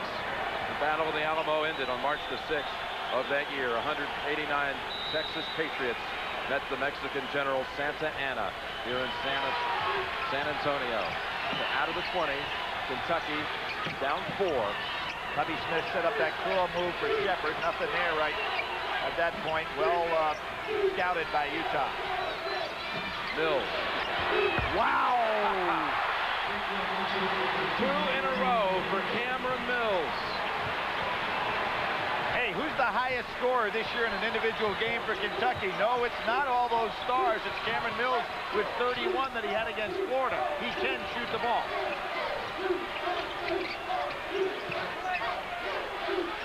Goliath. Book over McGlure. Turner comes in for the rebound. Kentucky can regain the lead. Bounce past Shepard. Pulls up, and Kentucky does in fact lead, 65-64. Turner pushes that ball up the floor just like Miller does. Boy, this is some matchup for the point guard. Some matchup for the championship. 4:40 remaining. A 1-point Kentucky lead. When that ball goes into Doliak, Utah is doing too much standing around. They need to get some cutters when the ball goes inside. Tremendous save by Miller. Ball almost went out of bounds. Now they feed it in to the post. And a McGlure block. Utah ball. Boy, you can see the frustration now on the players' faces. Every possession so important. McGlure goes up. Kentucky has just obliterated the shot blocking in this NCAA tournament. 3 blocks tonight for McGlure. The records have fallen. Oh, nice comeback by Miller. Padgett came over to help out. Over the back. Medela over the back. 4, isn't it? It's his 4th. And he knew it. Clutching his hands in frustration. Well, there was a case where Miller is so good when he gets that out-of-bounds play and then cuts himself, jackknifes right back in to play low post, but he'd probably been smarter to take that ball back outside, Jim. There was nothing there. Britton Johnson will spell Medela.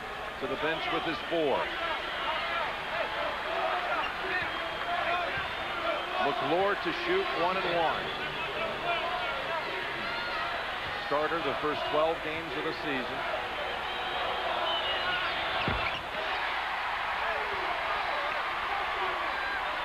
Young man having a fine game on both ends of the floor, and he's had to because Nazr Mohammed was in foul trouble in the first half and is also here in the second half. Tubby Smith signaling if he makes this what defensive press he wants. That's a big make, and it helps the press set up. Kentucky backs off. The press, 67-64 Cats.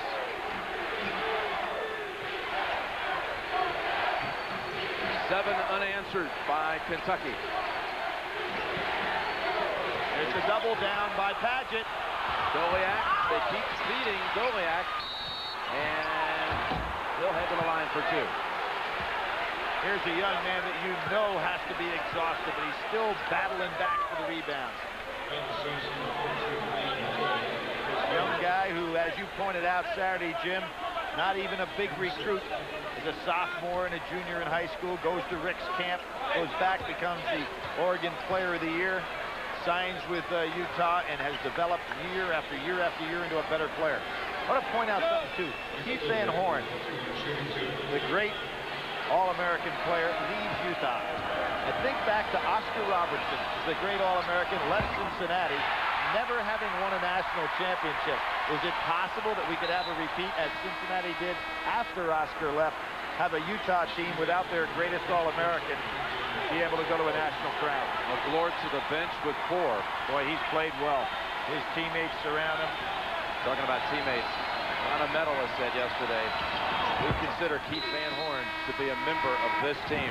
He may be playing for the Nets, but he's with us on that floor championship night. Timeout. We'll be right back.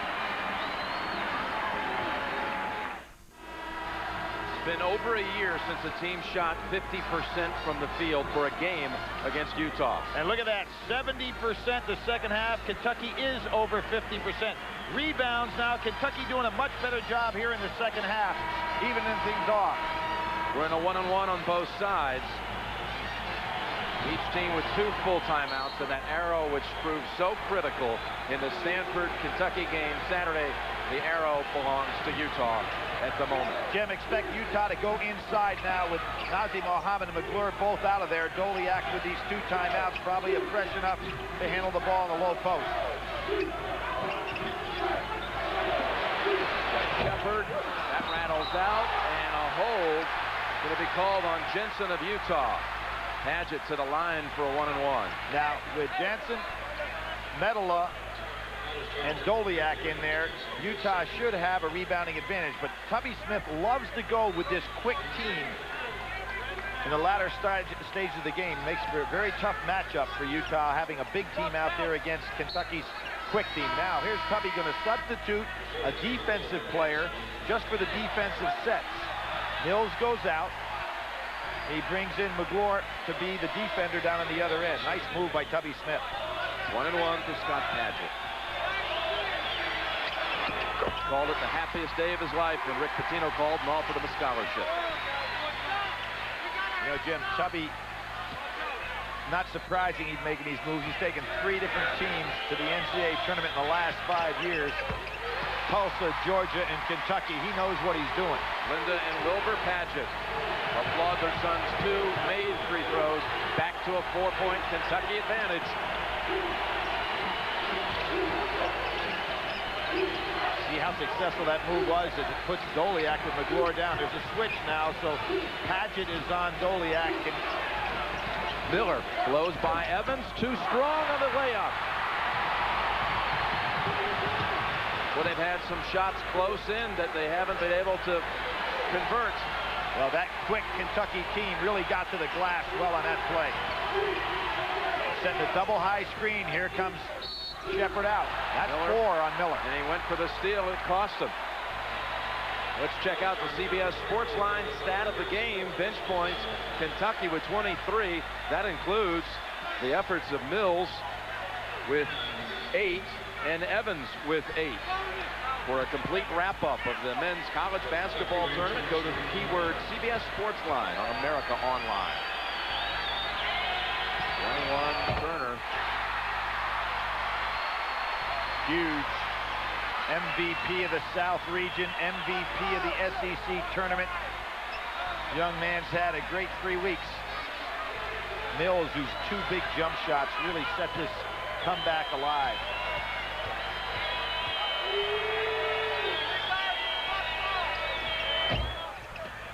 With 1 of 2, Kentucky has its largest lead of the championship game, 5-point lead. Jim, what's tough now, Miller's drive and his penetration has been taken away from him somewhat with 4 fouls. So he has to worry about both ends here. Medela, 3-pointer. Utah just can't hit. And there's that bench man again. Evans coming off. Utah has gone over 3 minutes without a field goal, missing its last 6 shots. And there is Miller trying to handle Turner. Turner should put the ball on the floor and try to go by him. He's got 4 fouls. See if he tries it.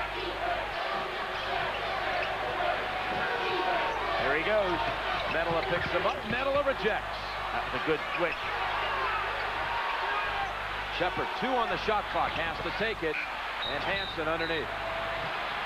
They're going to have him inbound it because the horn sounded for the shot clock violation. The crowd is so loud here that nobody was able to hear it. Under 2 minutes to play. Jim, you've got in excess of 40-some thousand here. The first Final Four had 5,500 in the stand, so a little bit different.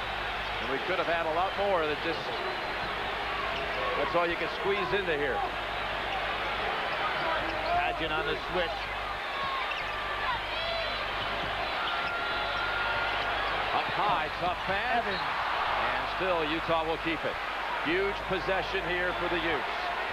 Cannot afford to give it back to Kentucky, down 5. And realizing the critical nature of it, there is a timeout. Actually, it's an official timeout. Each side has 2 players saddled with 4. We'll take a timeout with them. 1:35 remaining in the championship game. Despite the first signal, that was a charge timeout to Utah. Jim Nance and Billy Packer. Utah ball, and the Utes with only 1 timeout remaining, a full one. And Kentucky has reached 70 points here, Billy. That's quite a significant number. It's only been reached now for the 3rd time against Utah this year. 5 seconds. And Miller, realizing it, realizing the urgency, bounces it off Turner. And then was very smart, not only to bounce it off Turner, because he couldn't use that last timeout, but then to get out of the way so the ball didn't hit him. Boy, this is a quick defensive club Tubby Smith has out there. Miller hacked on the way in. Now let's see if Tubby Smith comes back with Cameron Mills to have an offensive player down at the other end. He had McGlure for defense. See if he makes his offensive switch now. This is the 4th foul committed by Padgett. So they have 3 players now with 4 fouls. 2 shots for Miller. And the fatigue showing at the line. Coming up short. Jim, you really have the feeling that Utah is going to have to get some scoring on a jump shot as opposed to keep pounding things inside. 70-66 Kentucky. Good job by Kentucky to recognize the press. Shepard came back to meet the ball. Kentucky trying to complete another magnificent second-half comeback and complete what would be the biggest turnaround from a halftime deficit in tournament history. Miller almost picked up number 5 on that reach. Look at how Kentucky's spreading things out. Tubby Smith going to a 1-4 set. Shepard, Jensen. Under 10 on the shot clock, 1 minute to go for the title. Good defensive maneuver by Rick Majerus. And a travel on Turner. Boy, brilliant strategy by both coaches. Rick Majerus topping Tubby Smith, however, on that one. They go to the 1-4, and Rick sends a man out to double team the man with the ball. Timeout, nice Kentucky. Timeout, Kentucky. Utah possession. Utah has not made a shot from the field since 5:49 was on the clock. Well, Jim, that's why I said a jump shot would be in order for Utah because they've been trying to pack it down inside so much. Kentucky's been doubling down against Doliak, and there's been nothing there on the baseline. Just a 20-second timeout for Kentucky. Jim, when you think of Kentucky, I said they won in 1948. The number 8 comes up at you. They won in 1958 with Rupp's run. 78. With the fiddle in 5, and then they won in 78. Joe Hall with Jack Givens' great game.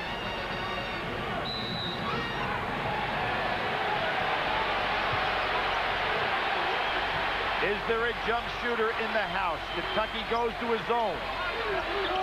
Blocked by Evans. And he's off and running. Evans had to come back for it. What a block by Hashimu Evans. Tipped out of bounds by Hansen. Kentucky ball. This Evans is amazing off the bench. So versatile. The transfer from Manhattan. Cameron Mills on the floor for Evans. And you see what Tubby Smith did. He comes back with his shooter now. Leaves one rebounder in the game. He may try to go a little bit more 1-4. That shooter in Cameron Mills keeps Miller honest. That's his 5th. Oh, he called a timeout. Timeout called by Kentucky. 34 seconds left in the game.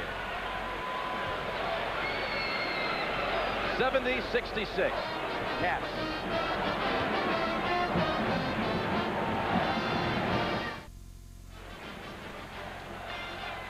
Jim Nance and Billy Packer, what did you think of that timeout call by Kentucky, Billy? I was kind of surprised. As a matter of fact, of course, there's no way that Tubby Smith could have realized this, but I think that Miller would have had his 5th foul there because he was really grabbing around Cameron Mills. Now, what you have to think about if you're over in that Utah huddle right now is who are we going to foul? The clock is a major opponent here. Now, if you look down on the stats, anytime that ball's in the hands of Turner, who is on that floor, you've got to think about going after him. You don't want to foul Cameron Mills, who's only missed 1 all year long, and Padgett's an excellent free throw shooter. A pass, they got it in. Padgett to the line. Right away, they hacked him. I don't think that was a good idea. What they should have done is allowed Turner to handle the ball, not foul Mills or Padgett. Big gamble there. Double bonus the rest of the way for Kentucky. We talked about Scott. His overall play, inside, outside, he's an 85% free throw shooter. 2 years ago, sitting out, mowing lawns, selling toasters, blenders, and radios by phone, and delivering treadmills, and now trying to deliver the knockout punch here for Kentucky in this title game.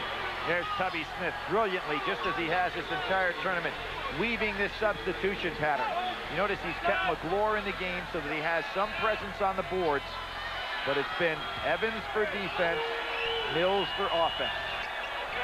2 for 2 by Padgett. That's the largest lead of the night for Kentucky's side. You can't be real choosy who you foul, but I think Utah could have utilized that strategy a lot better by going after Turner. They go for the 2 with Medela, and it rattles out into the arms of Hansen. Oh, they can't get anything to fall. Going the other way, a push off against Doliak. Now Majerus has got the foul. You're going to be going to go to the line. Yep, that's Medel. Is that his 5th, Jimmy?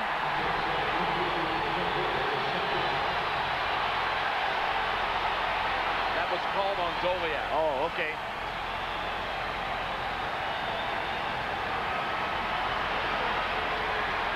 Saw Cameron Mills on the brink of tears.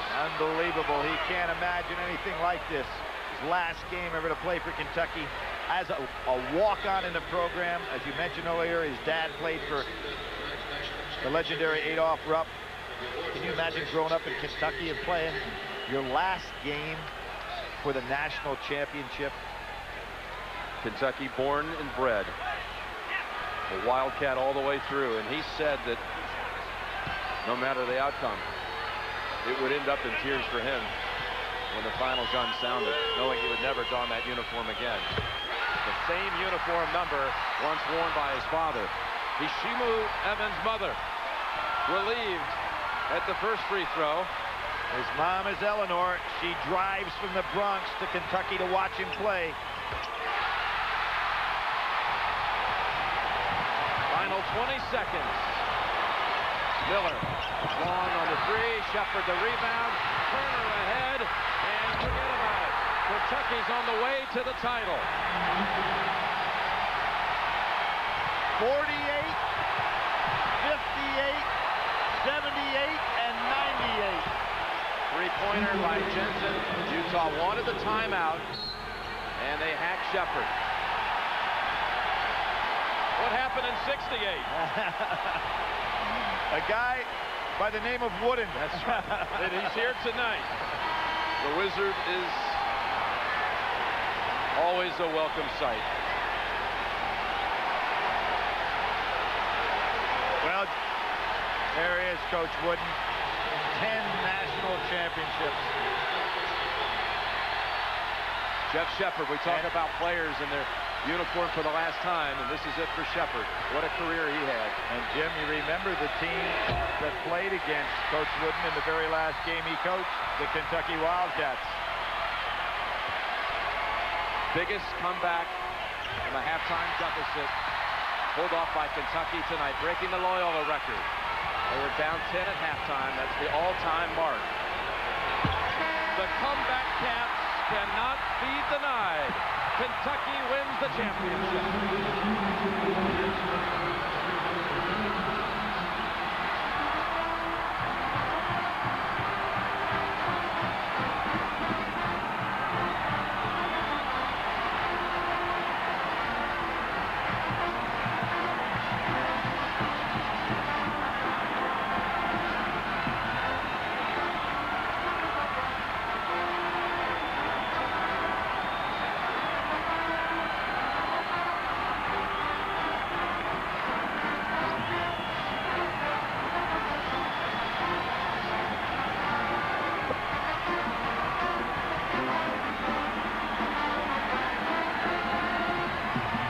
Jeff Shepard has been named the most outstanding player of the Final Four.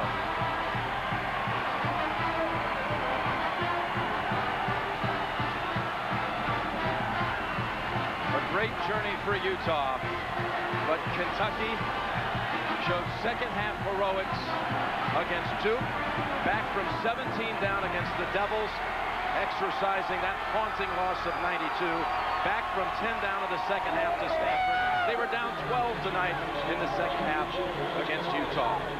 Kentucky has won its 7th national championship, and CBS Sports coverage will continue after this message and a word from your local station.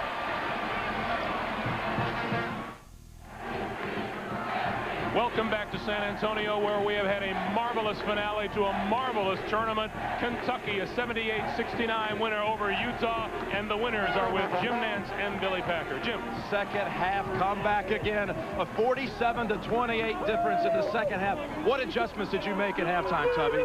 Well, we need to rebound the ball better, and defensively, obviously, we need to get some better stops. I thought we did a better job. We started to double down on Mike Doliak because he was doing an excellent job inside and got our big guys in foul trouble. But we got some great play, great individual play, and great team effort all the way around, all year long. At the Alamo, Tubby, they said, "I'll never surrender, I'll never retreat." Did you give them that kind of halftime? Viva la Alamo! That's right. Hey, that's exactly what we did. We knew we could come back. We're comeback kids. These kids have been under duress all season long, you know, following a great program with Rick Pitino. I want to thank God, number one. I want to thank my parents for bringing me in this world. So I want to thank my lovely wife, Donna, who stuck by me. C.M. Newton, Dr. Wellington, all the folks back in Scotland, Maryland. Hey, Tubby, I asked you yesterday. And this great team and these great kids. I asked you yesterday, what would your thoughts be if you won the championship? Who would you be thinking of? And now that moment has arrived. What's the answer? Well, I said, first, I want to thank God for giving me this opportunity. And my parents, thank them for raising 17 kids the way they have. You know, knowing that that you can get this far in life. They also want to thank my family, my sisters and brothers, my wife, especially Donna, and my boys, and these great young men, and all the players I've coached in the year. Hey, Jeff Shepard. Jeff Shepard is the most outstanding player of the Final Four. What a way to finish your career. How did you guys do it tonight? It was a team effort. I praise the Lord for this opportunity. giving us an opportunity to pull together as a team. Words can't express how we feel right now. It's awesome. You guys will be for... Hi, Cameron. How about walking on right now, Cameron? Oh, it's got to be the greatest feeling in the world. I mean, to come back, we come back all year long. Every time we were down, there was no quit in this team, and there wasn't any quit tonight, and that's why we're here. You have to feel like something very special. The Kentucky kid walking out in Kentucky and going out as a national champ. I tell you what, if there was one way I wanted to go out, it was just like this. Tremendous job, guys. You guys will be forever remembered in Kentucky lore as the comeback Cats. You won a national championship. It's time to go tackle the nets. Go take down the nets. Tubby Smith in Kentucky. And let's go back to Greg Gumbel. All right, Jim, thank you very much. The comeback Cats indeed. The Kentucky Wildcats this season are now 10-2 when trailing at halftime. Coach, it shows a lot about the players and about a coach that a team can come back from a halftime deficit to win so often. And Greg, it was really a team effort. McClure blocking those shots. Evans hitting big threes. Cameron hitting threes. Everyone contributed, so it's a great Kentucky victory. And Utah got the shots they want, and they didn't go in. A valiant Utah team, although it's a team that missed 15 of its last 18 field goal attempts. And as Billy Packer pointed out, it was a team that was getting tired, Clark. Yeah, I really think so. That was one of the big factors, the fact that the front line players for Utah really were spent at about the 8-minute mark of that second half.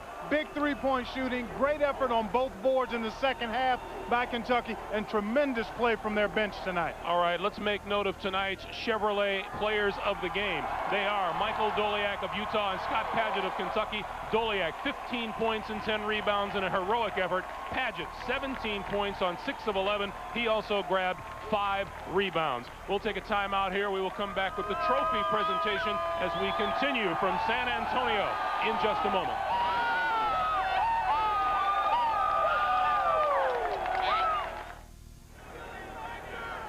Kentucky and its fans celebrating the 7th national championship in that school's history in college basketball, 78-69, and another marvelous view of the Alamo Dome provided by Goodyear. This reminder for you, coming up next here on CBS, for many of you, your late local news, followed by The Late Show with David Letterman, Dave's guests, heavyweight champion Evander Holyfield, and filmmaker Michael Moore. Now it's time for the trophy presentation to the 1998 college basketball national champions. Let's go to public address announcer Frank Fallon. Your attention, please. To present the championship awards tonight, here is the chairman of the NCAA Division I Men's Basketball Committee, Mr. C.M. Newton. On behalf of the Division I Men's Basketball Committee, I want to first congratulate both of these tremendous basketball teams for not only a great game tonight, but an outstanding tournament. And now it is a tremendous pleasure and with great personal pride that I present this championship trophy to the University of Kentucky Wildcats, Coach Tubby Smith.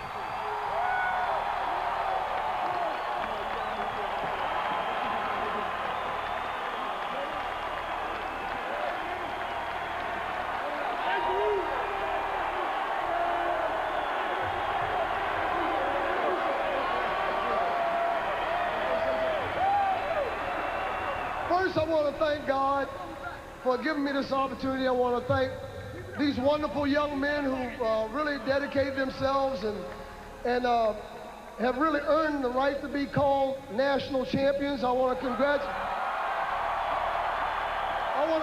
congratulate Rick Majerus and the Utes for a great effort and a great game, and all the teams that participated in this tournament. It certainly is a dream come true for all of us.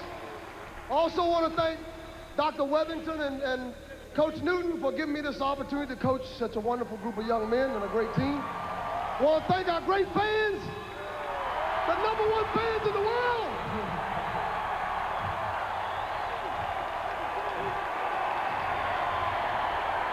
Thank you.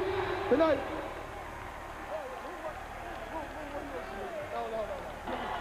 Ladies and gentlemen, on behalf of the NCAA, we thank you for your support of NCAA basketball. So a happy and jubilant Tubby Smith, and why not? The Kentucky Wildcats are national champions. We'll take a time out here, and when we come back, we will hear from Utah head coach Rick Majerus in just a moment.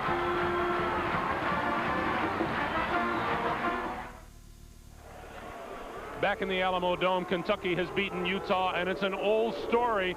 For the third straight year and the fourth time since 1993, the Wildcats have knocked out Utah. Rick Majerus talked with Armin Katayan. Rick, a magnificent effort, but how big of a factor was the fatigue? One field goal, the last 5:49. I think we tired, and I thought these guys got us here, and I thought they had to either win or not.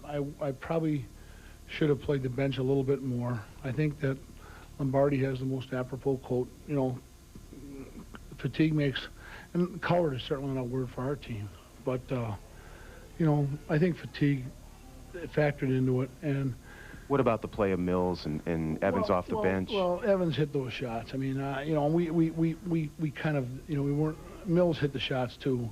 Credit them. I thought we had a hand up, and I thought we defended those shots fairly well. We didn't think that Evans could shoot quite that well. We were more worried about Edwards, number 3. And they hit some shots, and quite frankly, we missed some shots.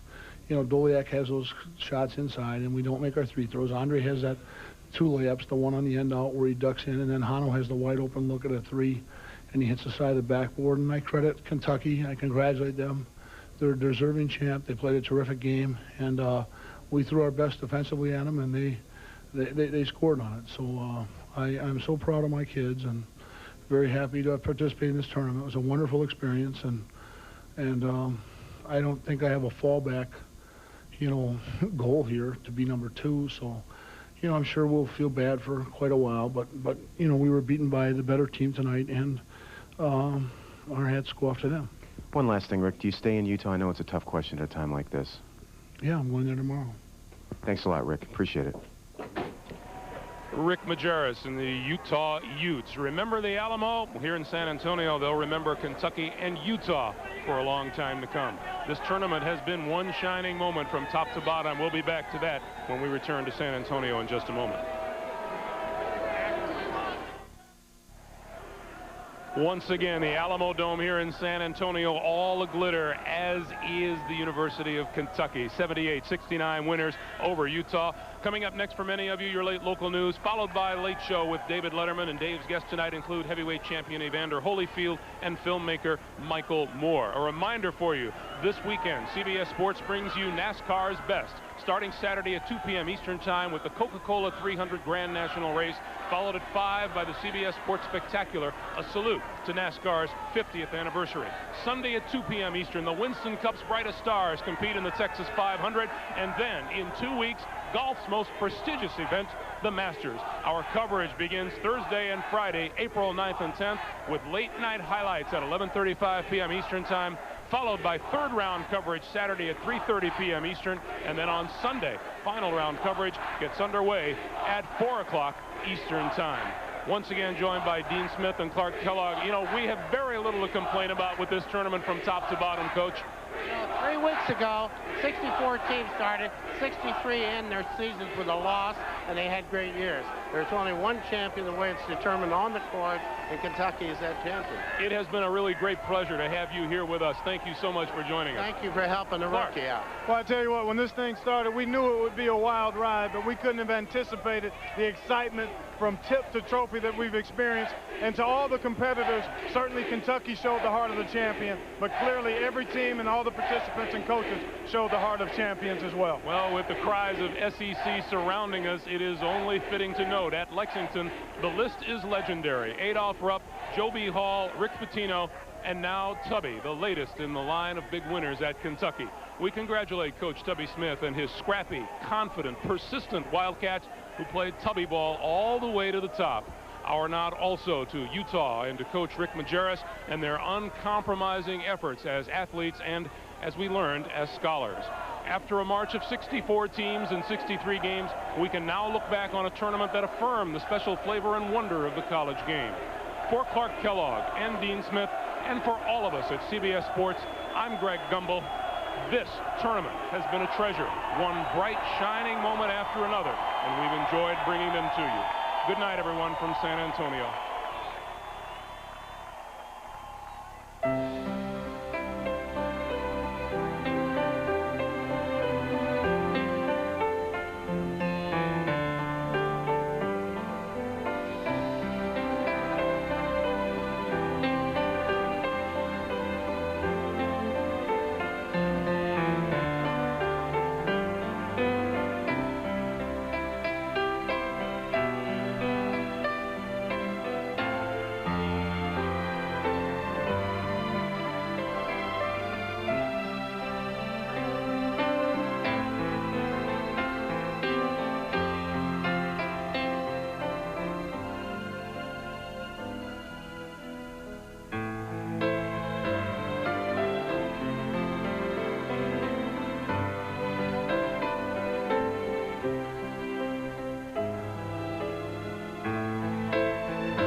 ball is tipped.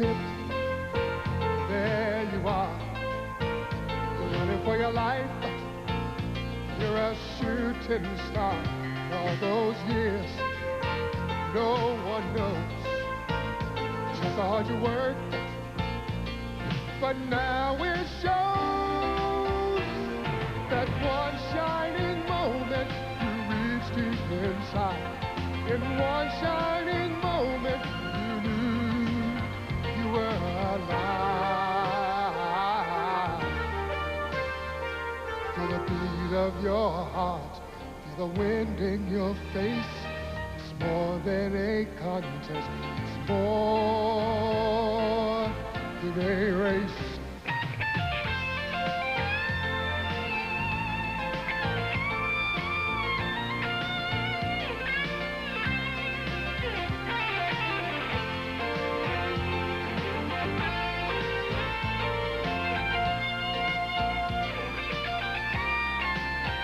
When it's done, win or lose, you always did your best, 'cause inside you knew that one shining moment you reached for the sky.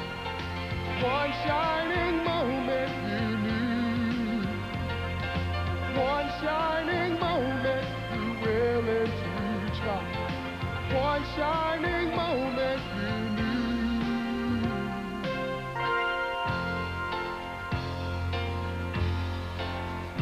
One shining moment.